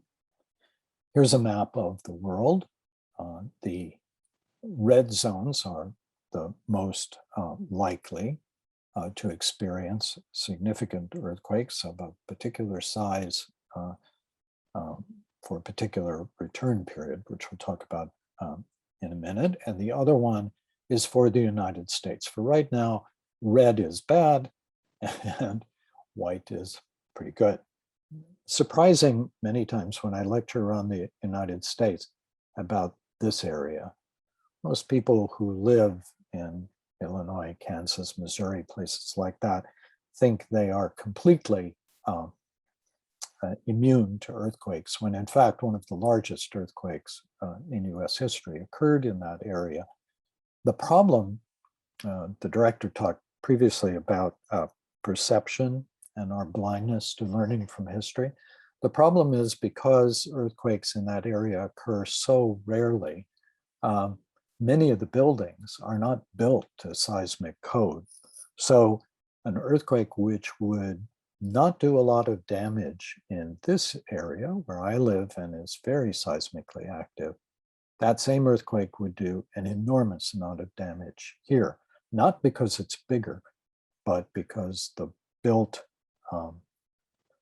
environment isn't resilient. It isn't built to resist.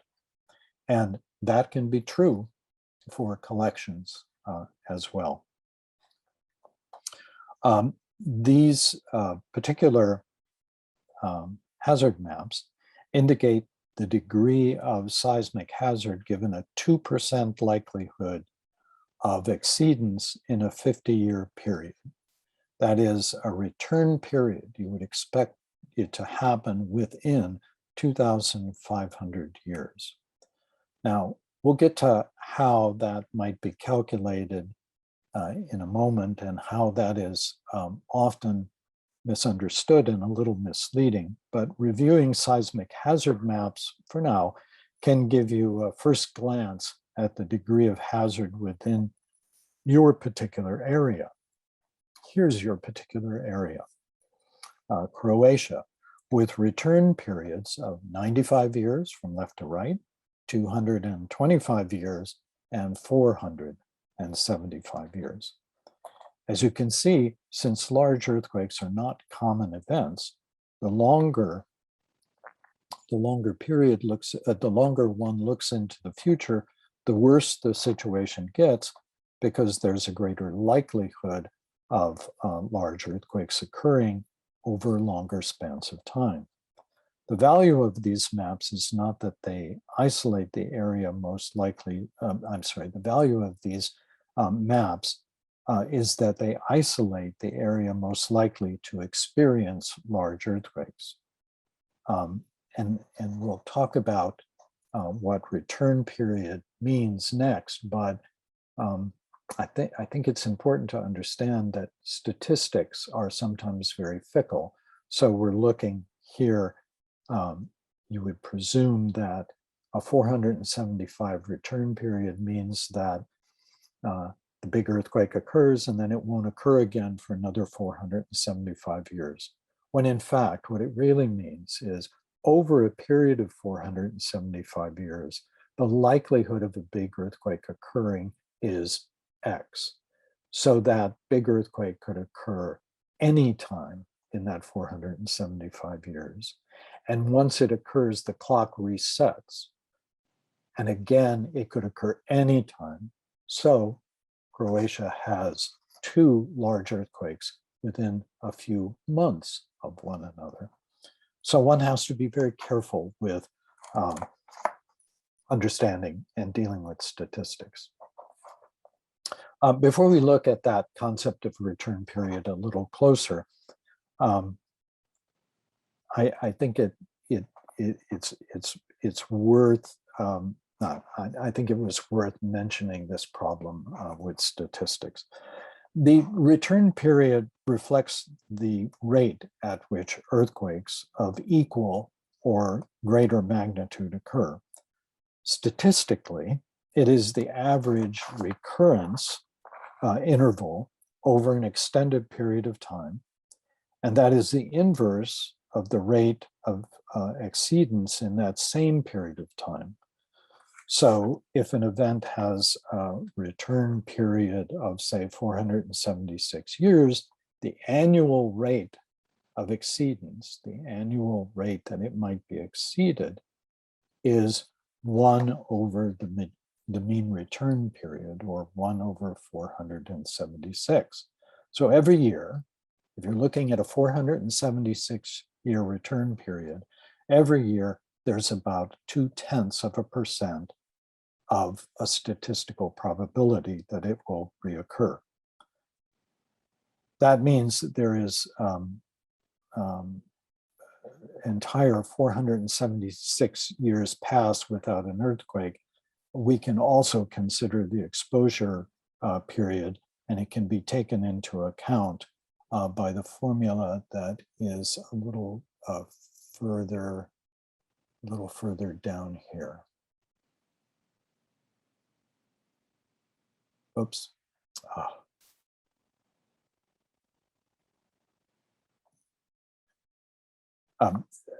So the seismologist who's assisting you can look statistically at the probability of non-exceedance, but can also calculate into that formula how long it's been since the last earthquake occurred. But again, I have to tell you, it's a very useful tool, but within a few months, Croatia experienced 2 sizable and destructive earthquakes. So looking at this more closely, we can generally say that a 10-year event will occur once every 10 years, and that a 100-year event will occur every 100 years. But if a 100-year event does not occur in a given year, the expected time period until it occurs again remains 100 years. The 100-year resets each time. I'm repeating that because it's really important. Too many people have the attitude that, well, big earthquake happens, so it's going to be, I hear, another 1,000 years before it occurs again. That's simply not how statistics are used. This is because, despite the name, we've used 100-year, that 100-year event does not regularly occur every century on the dot. A 100-year earthquake may not occur at all, or it may occur once, twice, or more within the 100-year time frame. There is no certainty that a given magnitude or greater earthquake will happen with any specific regularity. The best information on recurrence of a large earthquake comes from the paleoseismological studies, that is to say, looking into the deep past, or on the activity of active faults. The information can be used for some in some sense to forecast, but when data is missing, we have to turn to statistical methods.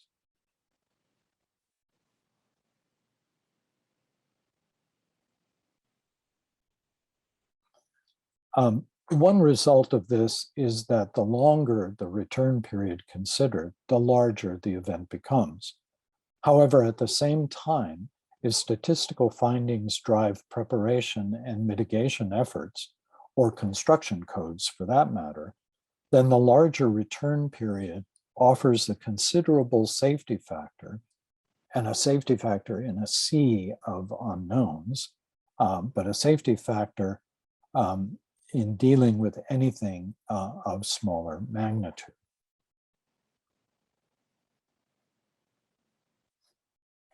So a common return rate in the building industry is a 10% probability of exceedance in 50 years. That works out to be a return period of 476 years with an annual probability of about 0.2%. That is what is often used in the building industry, and that is often what a seismic engineer will apply to a museum. However, critical structures such as nuclear power plants are usually designed with an exceedance on the order of 10,000 years. That's because they're nuclear power plants and damage could be catastrophic. Many buildings which house heritage collections are historic structures. They lack any special consideration for their role as containers of valuable material.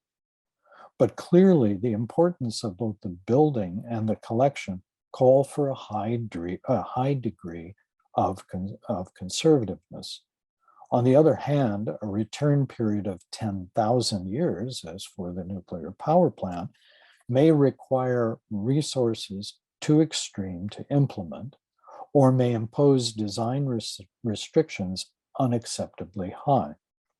The common guidelines of buildings are driven by the serviceable lifetime of the building and by life safety issues. Contents of those buildings, other than lives, have rarely been a driving force, though contents are increasingly being considered for research facilities and computer facilities. What is the lifespan of our cultural heritage collections? We were talking about lifespan of buildings. What's the lifespan of our heritage collections? What is their value?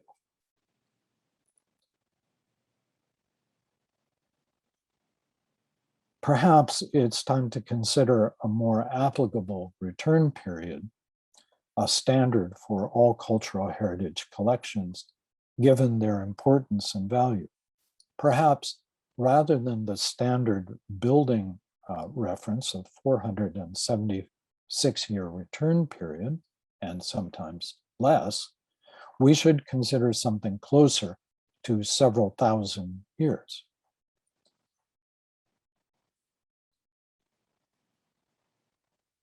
So let's look at two tools which you will come upon if you're planning to determine the worst case scenario to guide your mitigation efforts.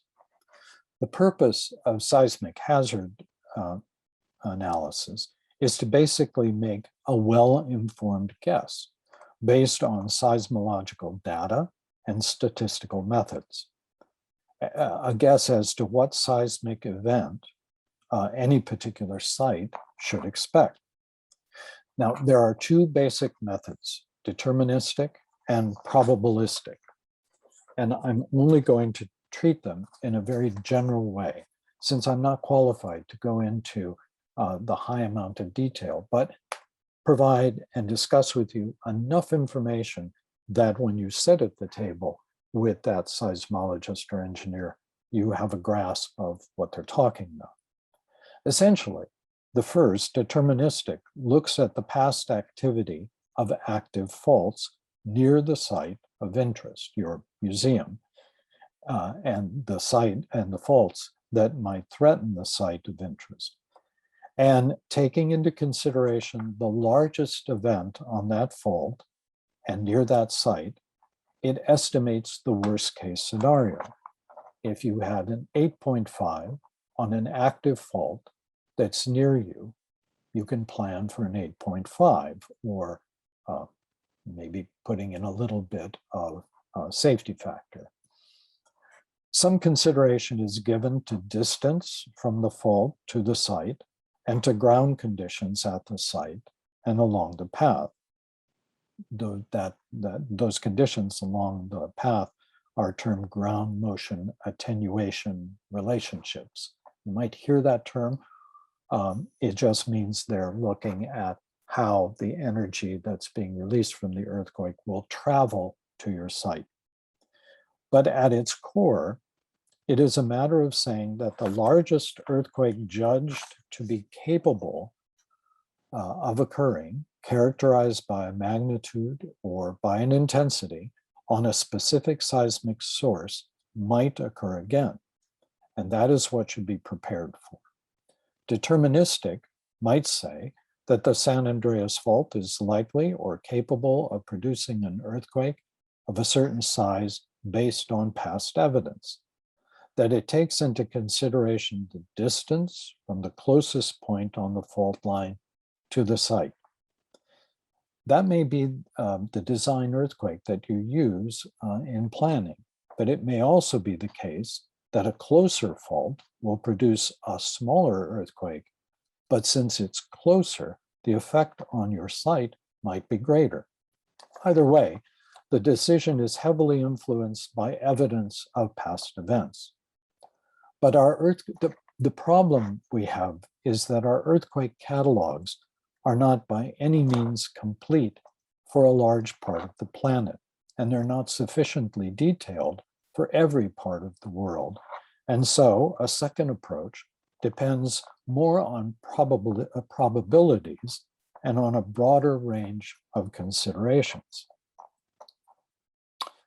That is probabilistic seismic hazard analysis, which takes into consideration seismic history, the size and the type of fault, the way in which the ground breaks, the direction of the fault plane, the proximity of the fault to the site, the geology and topography of the fault site, the geology and topography of the site of interest, your museum, the geology and topography of the path, and statistic calculations, including uncertainty.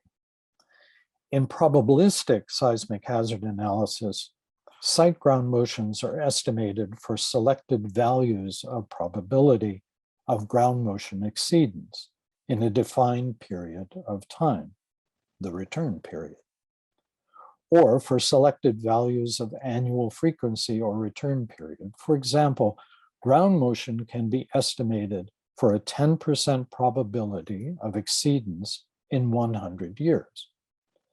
What is my chance, says the director, that there will be a large earthquake? What if I'm looking at a 10% chance, what is the probability over the next 100 years? Or might say, what is the probability of an earthquake occurring over the next 950 years, 950-year return period? The probabilistic approach incorporates the frequency of occurrences of earthquakes of different magnitudes on seismic sources, the uncertainty of the earthquake's location on any specific source fault, and the uncertainty of any ground motion attenuation. Essentially, the probabilistic approach takes into consideration all the uncertainties that we have and tries to provide the best guess. And it is just that. It's an informed guess, but it's the best guess. Probabilistic gives greater attention to the seismic source, since earthquakes occur as a result of differential slip within the structure of the crust. Modeling individual faults is important, and analysis of the fault's geometry, distance from to the site, the rate of occurrence, and the character of geology and topography become important factors. So essentially, deterministic says X power of earthquake occurred 100 years ago. We'll use that as our model. Or if they're pushing it a little bit, they'll add a safety factor and say, we think the strongest earthquake on this active fault based on the historical record is X. That's your worst case scenario. Probabilistic analysis looks at many other factors and tries to also include uncertainty and deals with statistical analysis of this information. So essentially the difference is that one is looking at an assumed certainty and the other one is looking at the probability and dealing with uncertainty. Probabilistic approach also takes into greater consideration the uncertainty of all seismic analysis. And this is often undertaken using something that I cannot explain, not being a statistician, but they look at logic trees to cope with all of these uncertainties. When it comes to consulting with the seismic engineer and the seismologist to look at what should I expect, you will want to ask whether they're using the deterministic or the probabilistic approach. And increasingly, the feeling is that a combination of the two, balancing off one another, is probably the best way to come up with an educated guess. The ultimate point of all of this is the response spectrum and perhaps even developing a design time history. That is, you take into consideration all of these various metrics, geology, topography, fault type, et cetera, et cetera, et cetera. And you look at the history of similar earthquakes, similar areas, and you put them all together and you come up with a kind of average. It's a bad word to use, but it is kind of an average of a response spectra, and that response spectra can be turned into an actual proposed time history for your worst case scenario, and shows you the likely motion that you can expect over a certain span of time into the future. So for a certain return period, we can develop an informed and statistically valid profile of the likely earthquake within a certain frame of time. The peak acceleration, the peak velocity, the peak displacement over a variety of periods, and the dominant period of ground shaking. Remember that dominant period is important because it may amplify motion of objects. Now, this can lead to the response spectras we were talking about previously are for the ground, and this can lead to a response spectra for the building. How will the building respond to this shaking of the ground, this likely shaking of the ground? And it can also, response spectras can also be developed for certain parts of the building, which in turn will tell you the likely forces that will be transferred to the objects and how you should avoid damage. How the building responds depends very much on a number of factors, including the form of the building, that is its footprint. Is it a square plan, or does it have eccentric additions and volumes? The material it was constructed from, is it stone, concrete, wood, brick, a combination of all of those or some of those? What is its connection to the earth? What form is its foundation? How many stories does it have? That's an important one because the higher you go in a building, the more accentuated the displacement will become, and often greater accelerations as well. What is the roof made of? Is it a really light construction with a very heavy roof? A little later, tomorrow, we'll talk about how that might affect how the building moves and how objects move, the mass distribution. And how old is it? How many repairs or renovations has it undergone? I know that I have been, and I do talk mostly about collections, but obviously the building has to also be considered.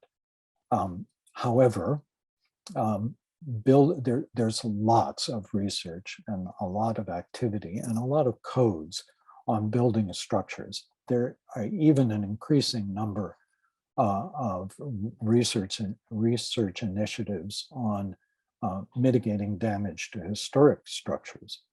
There's very little on collections.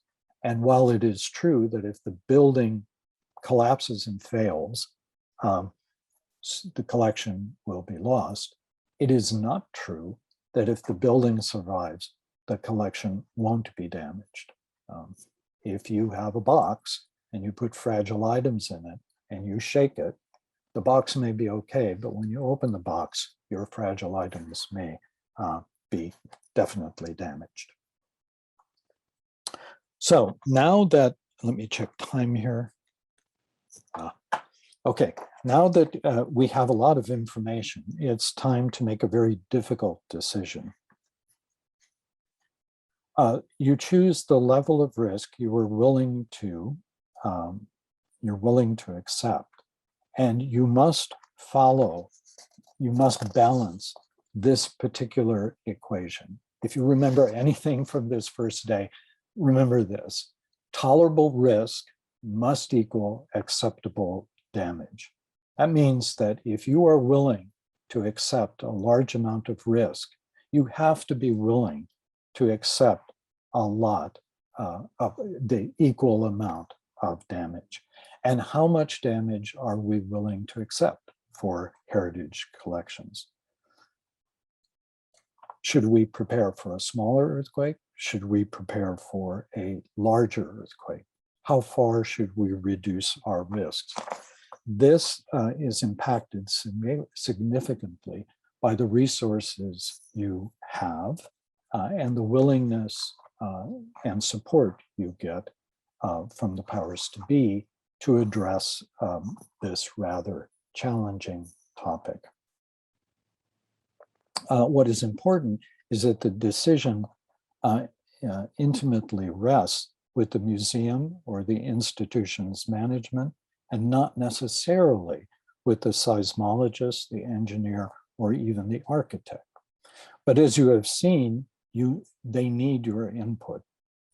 And to take the greatest advantage of that input, their input, you need to speak some of the specific language and know the terms that they use. The ability to communicate and understand the general principles was what today's session has been all about. But I don't want to go on too much longer because I do want time for discussion. I'm reaching my time limit as we talk. Let me just say at this point that we have achieved a basic, I hope we have achieved a basic understanding of the characteristics of the hazard, the likelihood of its occurrence, and have decided at what level or levels of return period, the degree, the level of earthquake, we will prepare for. That was that big choice that you had to make. Now it's time to develop a sense of what our vulnerability is, what the level of our vulnerability is to the expected ground motion. As we will see in tomorrow's session, there are ways of determining the degree of stability of objects or object assemblies in a range of forces being applied to them. On a pragmatic level, it's more effective to divide the collection into categories of inherent stability, instability, and vulnerability. Once this is done, the overall risk to the collection can be assessed, and priorities, however they are established, can be made. It is also time to revisit the level of risk reduction and vulnerability. And vulnerability reduction that is achievable for a collection. Tomorrow, we'll explore all of those approaches and how they eventually play out in guiding our damage mitigation efforts. Let's talk. We have about a half an hour to take your questions. I know that this was a lot of technical information, a lot of new terms, but I think you will find that you will become increasingly familiar with them, and you will see how these pieces fit into the overall puzzle of mitigation. I'm going to turn it over to whoever is moderating. Jerry, Dunya, and I will take the roles of the moderators, and I just wanted to say that I like something that you mentioned at the beginning of your presentation when you said that these are all little bits and pieces of a big puzzle that will at the end come together like continental plates. I really like that that image. Now, if Dunya is not here to read out the question that we have. I'm here. Yes. Okay, Dunya, so maybe you can take over the chat, and I will just encourage everyone to use chat section to pose questions, or if you want to ask Jerry something in person, please feel free to do it. So Dunya, over to you. Okay, first we have one comment from our directress, Maya Kocian. She said, you might find this interesting, published in 2019, a year before earthquakes. It's an article, Seismic Risk for Croatia, Overview of Research Activities and Present Assessments with Guidelines for the Future. And she shared the link for that article. And we have one question from Veljko Đikić from Belgrade. How big is the difference in planning for smaller versus larger earthquakes?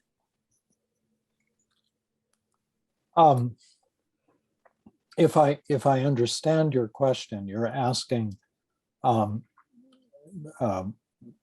what the complexity is for planning for a large earthquake versus a small one, and what kind of resources will be needed. So let me say that conservation and preservation is about managing change, right? We've all we've accepted that definition. So you can't protect a collection from everything. There just isn't, you can imagine earthquakes getting larger and larger and larger, and it can become not very pragmatic in terms of solutions.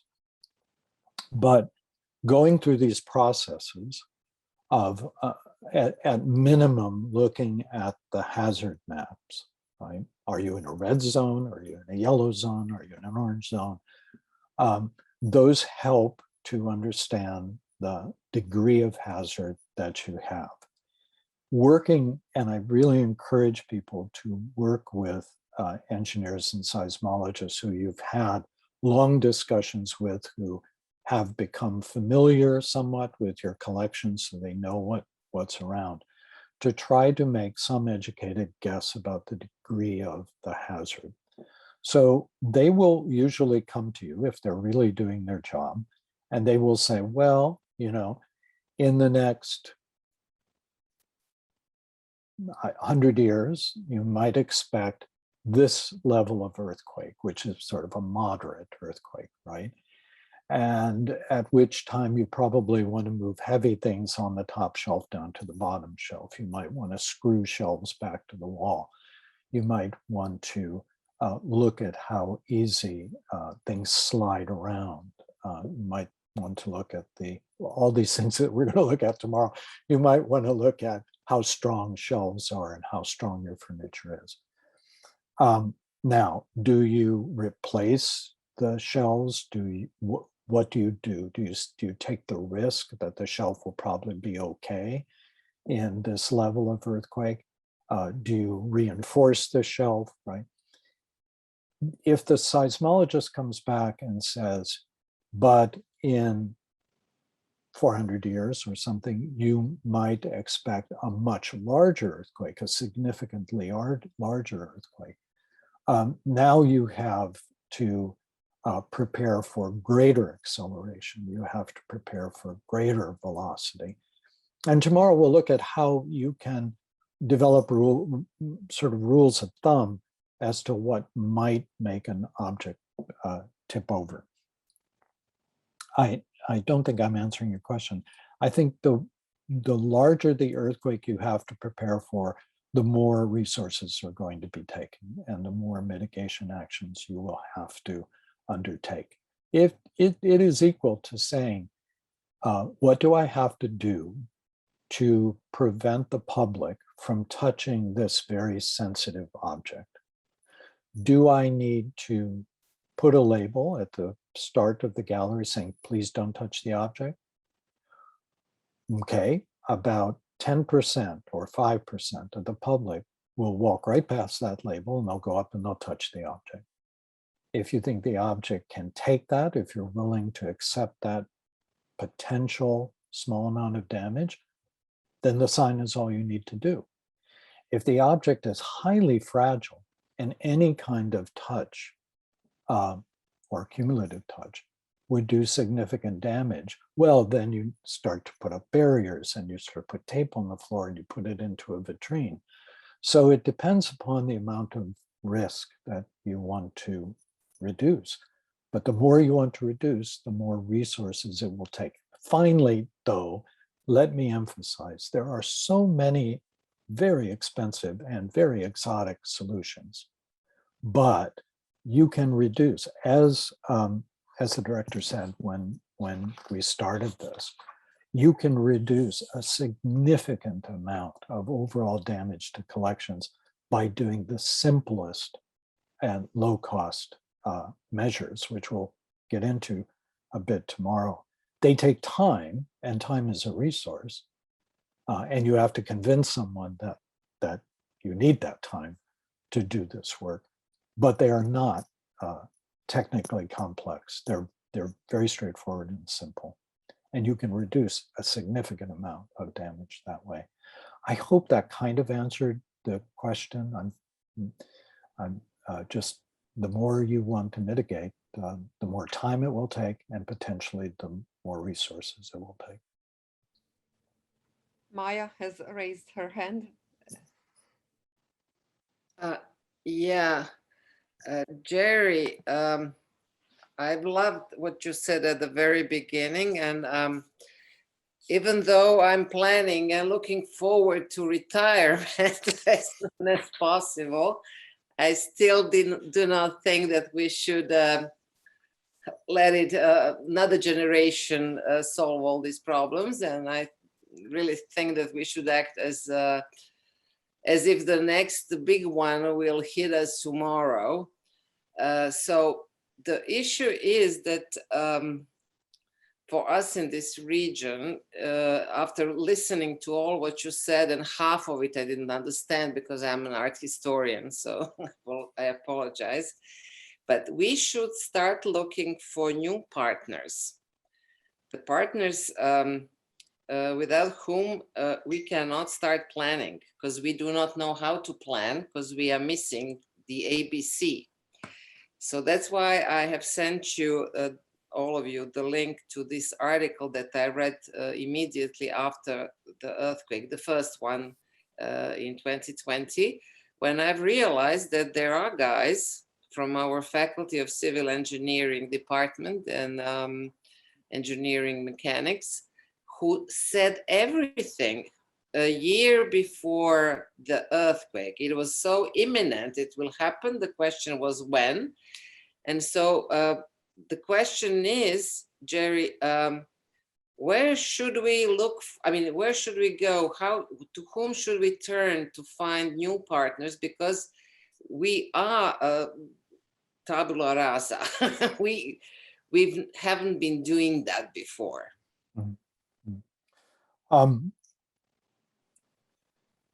It's been my experience that museums have sort of two choices, obviously. They can go to the academic environment. That might mean university, might mean trade schools, might mean independent researchers, and engage the interest of those people. Or they can hire firms to do these studies. That completely depends upon resources. And surprisingly, often universities will also want, some sort of fee, some sort of input, some sort of support. There's that old saying of there's no free lunch, but sometimes there is. Sometimes you spark the interest of a department and they will want to work with you on a unique and extraordinarily challenging issue of collections. Buildings, we're still struggling with how to mitigate historic structures because of the interventions that are necessary, but we understand pretty much the basic principles. Collections are a much bigger challenge, and any engineer who walks in who thinks it's going to be easy to protect a collection, they will walk out not feeling that way after looking at the collection and the discussion. It's a big challenge, but it's often very exciting to engineers. Day after day, they do bridges, they do roads, they do foundations, and all of a sudden they're looking at this invaluable cultural property, the delicate, fragile, hard to understand how you're going to protect it. It is the fault of the conservation and preservation community, and I say this with all respect, but it is our fault that there isn't enough information out there. There isn't enough research initiatives. There aren't enough people paying attention to this to build the body of published information about the protection of collections. So it is up to us to try to build that through these relationships and through reporting on our activities. I have had equal success with working with university departments and working with contracted seismologists and engineers. And I have had the same exact issues with both groups. And that's this initial communication between what our purpose is and what the material is and how we characterize the material versus their world, right? I mean, you want to know how something is going to respond. You take 10 really big core samples, like really big core samples out of the bridge, you characterize the material, and you move forward with standard calculations. That's not true of a Bernini sculpture. It's not true of a painting or a delicate wood polychrome piece. We can't take any samples. We have these unknowns about the material characteristics. Where are our conservation scientists in terms of attacking this problem? Are they once again analyzing yet again an Egyptian blue when maybe we should come together to try to understand how we can characterize the material characteristics of what we are stewards of, so that we can talk to the engineers about how to best protect them. So that issue of communication with the engineers and with the seismologists is part of why I've included so much back information. While all these terms, you may not understand them, but you will have heard them. You will know when they present you with a response spectra that you're somewhat familiar with them, and then you can ask what it means, so that you don't fall into the trap of having someone say, this is your worst case scenario based on code for modern buildings. It has to be more conservative than that, because the material we're protecting is more important more fragile and will respond differently, right? So the whole idea of sharing communication is important. But I cannot provide a cookbook for museums to go on their own. I can provide guidelines on how you talk to the engineers and incorporate that information, but you can't go on it alone, not yet. You know, there aren't experts in the field, enough of them to do that. There aren't engineers that have come into the field for collections. For historic structures, there are. Does that help? Yeah, but we will have to find them. This is the beginning, because I just wanted to show you working on this next issue of museology. I recently read this huge book. It's reconstruction of Dubrovnik after the earthquake, first 10 years. And among 500 or 600 pages, museums and collections were not mentioned once. So what I was trying to say, we have done a lot in Croatia on in terms of reconstructing buildings, retrofitting them. There was some going back and forth in between art historians and restoration guys. But anyway, we've been doing that for 40 years in Dubrovnik. They're still doing that. But we've never, ever raised the question of collections in terms of earthquake mitigation. Anyway, so I see the other questions. So Sagita, please go to other people. Okay. Thank you, Jerry. Thank you, sure. Maya. Let me, Sagita, I'm sorry. Let me do very quickly. Let me just say you are not alone in this problem. I mean, it is a problem we have to overcome, of sharing information and of not hiding it, right? You can't hide a building when the facade has come down, but you can close the doors of a museum and say nothing happened, right? When in fact, half of the collection is destroyed. And it's embarrassing, you don't want to admit it, right? But the colleagues in Croatia, through the efforts of Sagita especially, have been so generous and open and transparent. And we learn so much from what we see, and it guides us to what we should be doing. So that's definitely a first step, transparency. Sorry, Sagita. Okay, I will read the questions. It's another one from Veljko Đikić, who calculates the response spectra for particular building, and what to do if the national seismic authorities are not capable of doing it. Well, I can't speak for Croatia, but within the United States, we don't have, essentially, we don't have a ministry, which has plus minus problems with it, but we would go to a seismic engineering firm who has in-house seismologists, engineers, civil engineers, all that stuff, and they would calculate those response spectra, and they would help, as they have with us, the museum professionals to understand what that means for their collection. In countries that have ministries, I would suggest, and it may be a naive suggestion, I'm sorry, but I would suggest that you meet with whatever responsible office within the ministry, and you explore that possibility, and you charge them with finding collaborations with researchers in universities or in the private sector in order to do that, right? But it's always, but you are going to face the problem of they are familiar with buildings, bridges, buildings, structures, right?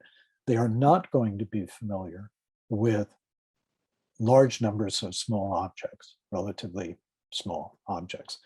And so that's where the information, I hope, over the next 3 days, the information that we're going to bring you will help in some way to talk to them about your particular problem.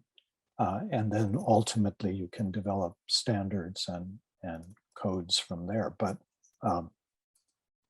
yeah, that.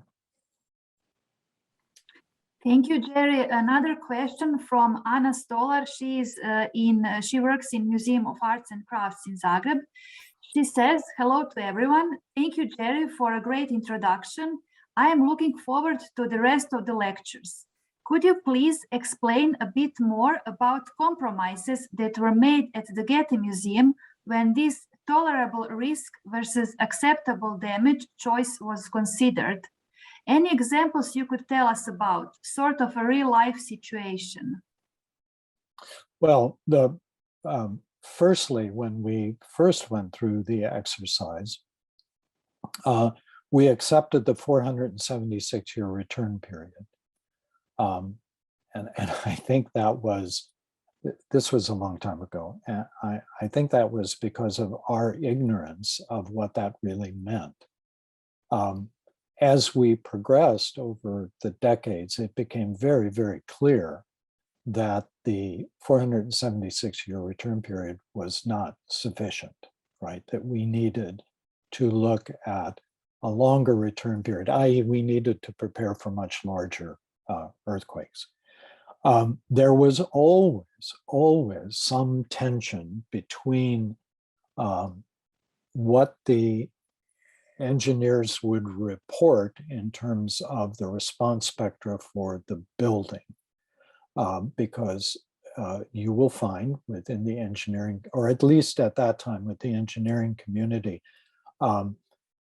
some were fully devoted to deterministic seismic hazard and some were exploring probabilistic seismic hazard. And so some were suggesting we should expect greater ground motion, and some were saying, no, that's too high, you need smaller ground motion. The conservation department was always pushing, and we increased that insistence as we became more informed on looking for a greater safety factor. So we were always looking toward greater larger earthquakes as our standard. But as I said, pragmatically, that also comes up against resources, right? At a certain point, you simply can't afford to protect as much of the collection to the degree that you want. So that should never, however, get in the way of doing what you can do, right? So that you at least start the process. What we found is that when we started the process, we were able to, we couldn't show results, right, until the Northridge earthquake happened, right? And then it was very clear that a lot of the things we were negotiating between the director for resources and the designer for changing the look of exhibitions, all the things we were insisting on actually worked. You know, that things that would have otherwise fallen over didn't fall over, right? And we continued to press that point until it became almost second nature to the administration to worry about earthquakes. I mean, we had several directors who had never experienced earthquakes. They had no idea, right? So when the it's always the case that everyone becomes a believer right after an earthquake. And then you watch the curve slowly go down of the people who are concerned about it. Then an earthquake happens and the curve goes back up and then it goes back down again. Our job is to stay up here, right? Where we're always worried about it. And we're always pushing for more protection, but also we have to be acceptable and pragmatic about what is possible, what is affordable. And I always found it very helpful to say to the director or the curator or the designer, you know, ultimately the director makes a decision whether it's a narrow pedestal or a wide pedestal, and then I'd hold up that equation. And I'd say, this pedestal equals a lot of risk, therefore you have to accept this degree of damage. And I'm not passing the buck, it's just I found it very effective because then they would have second thoughts. Yeah. Thank you, Jerry. I don't think that we have any new questions in the chat section, but if there are any, please feel free to ask. At the start of your presentation, you mentioned, or you said, you reminded us that earthquake damage mitigation has to be, it's a multidisciplinary effort. So in practical terms, if we are talking about developing an earthquake damage mitigation plan for an institution, let's say a museum, but it can be any other thing. So would the first step be to discuss the issue with seismic engineers and seismologists? Would that be the first step to kind of get the image of what is the worst thing that can happen? Would you say that that is the first step one should take in a practical sense? I think in the practical sense, the first step would be to do a literature search. It won't take long, right? Unfortunately. I wish it would take a long time, but it won't.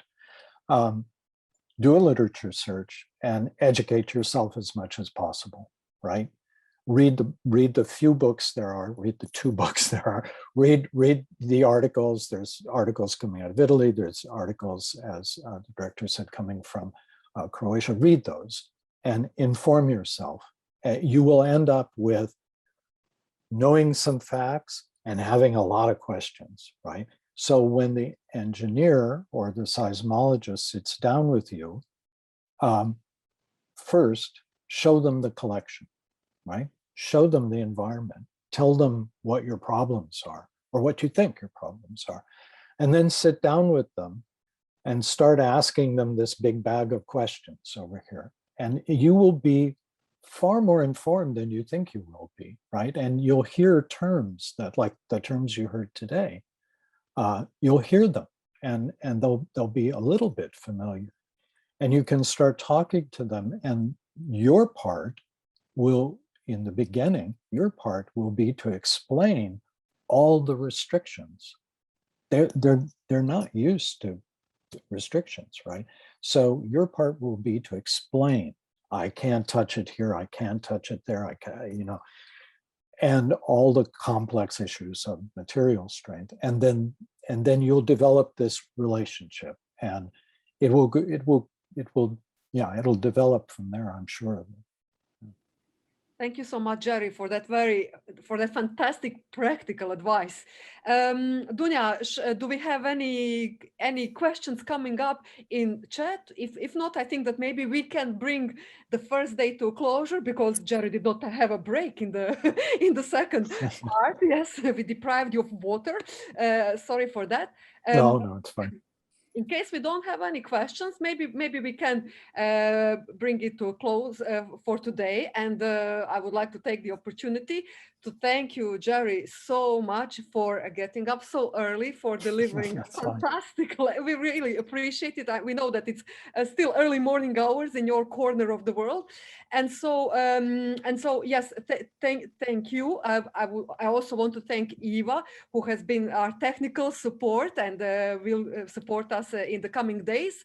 And yes, maybe we can then call it for today. And thank you to all participants, and we will see you tomorrow at 3 p.m. Central European time, which will be 6 o'clock your time, Jerry. So Dunja, is there something that you would like to add maybe?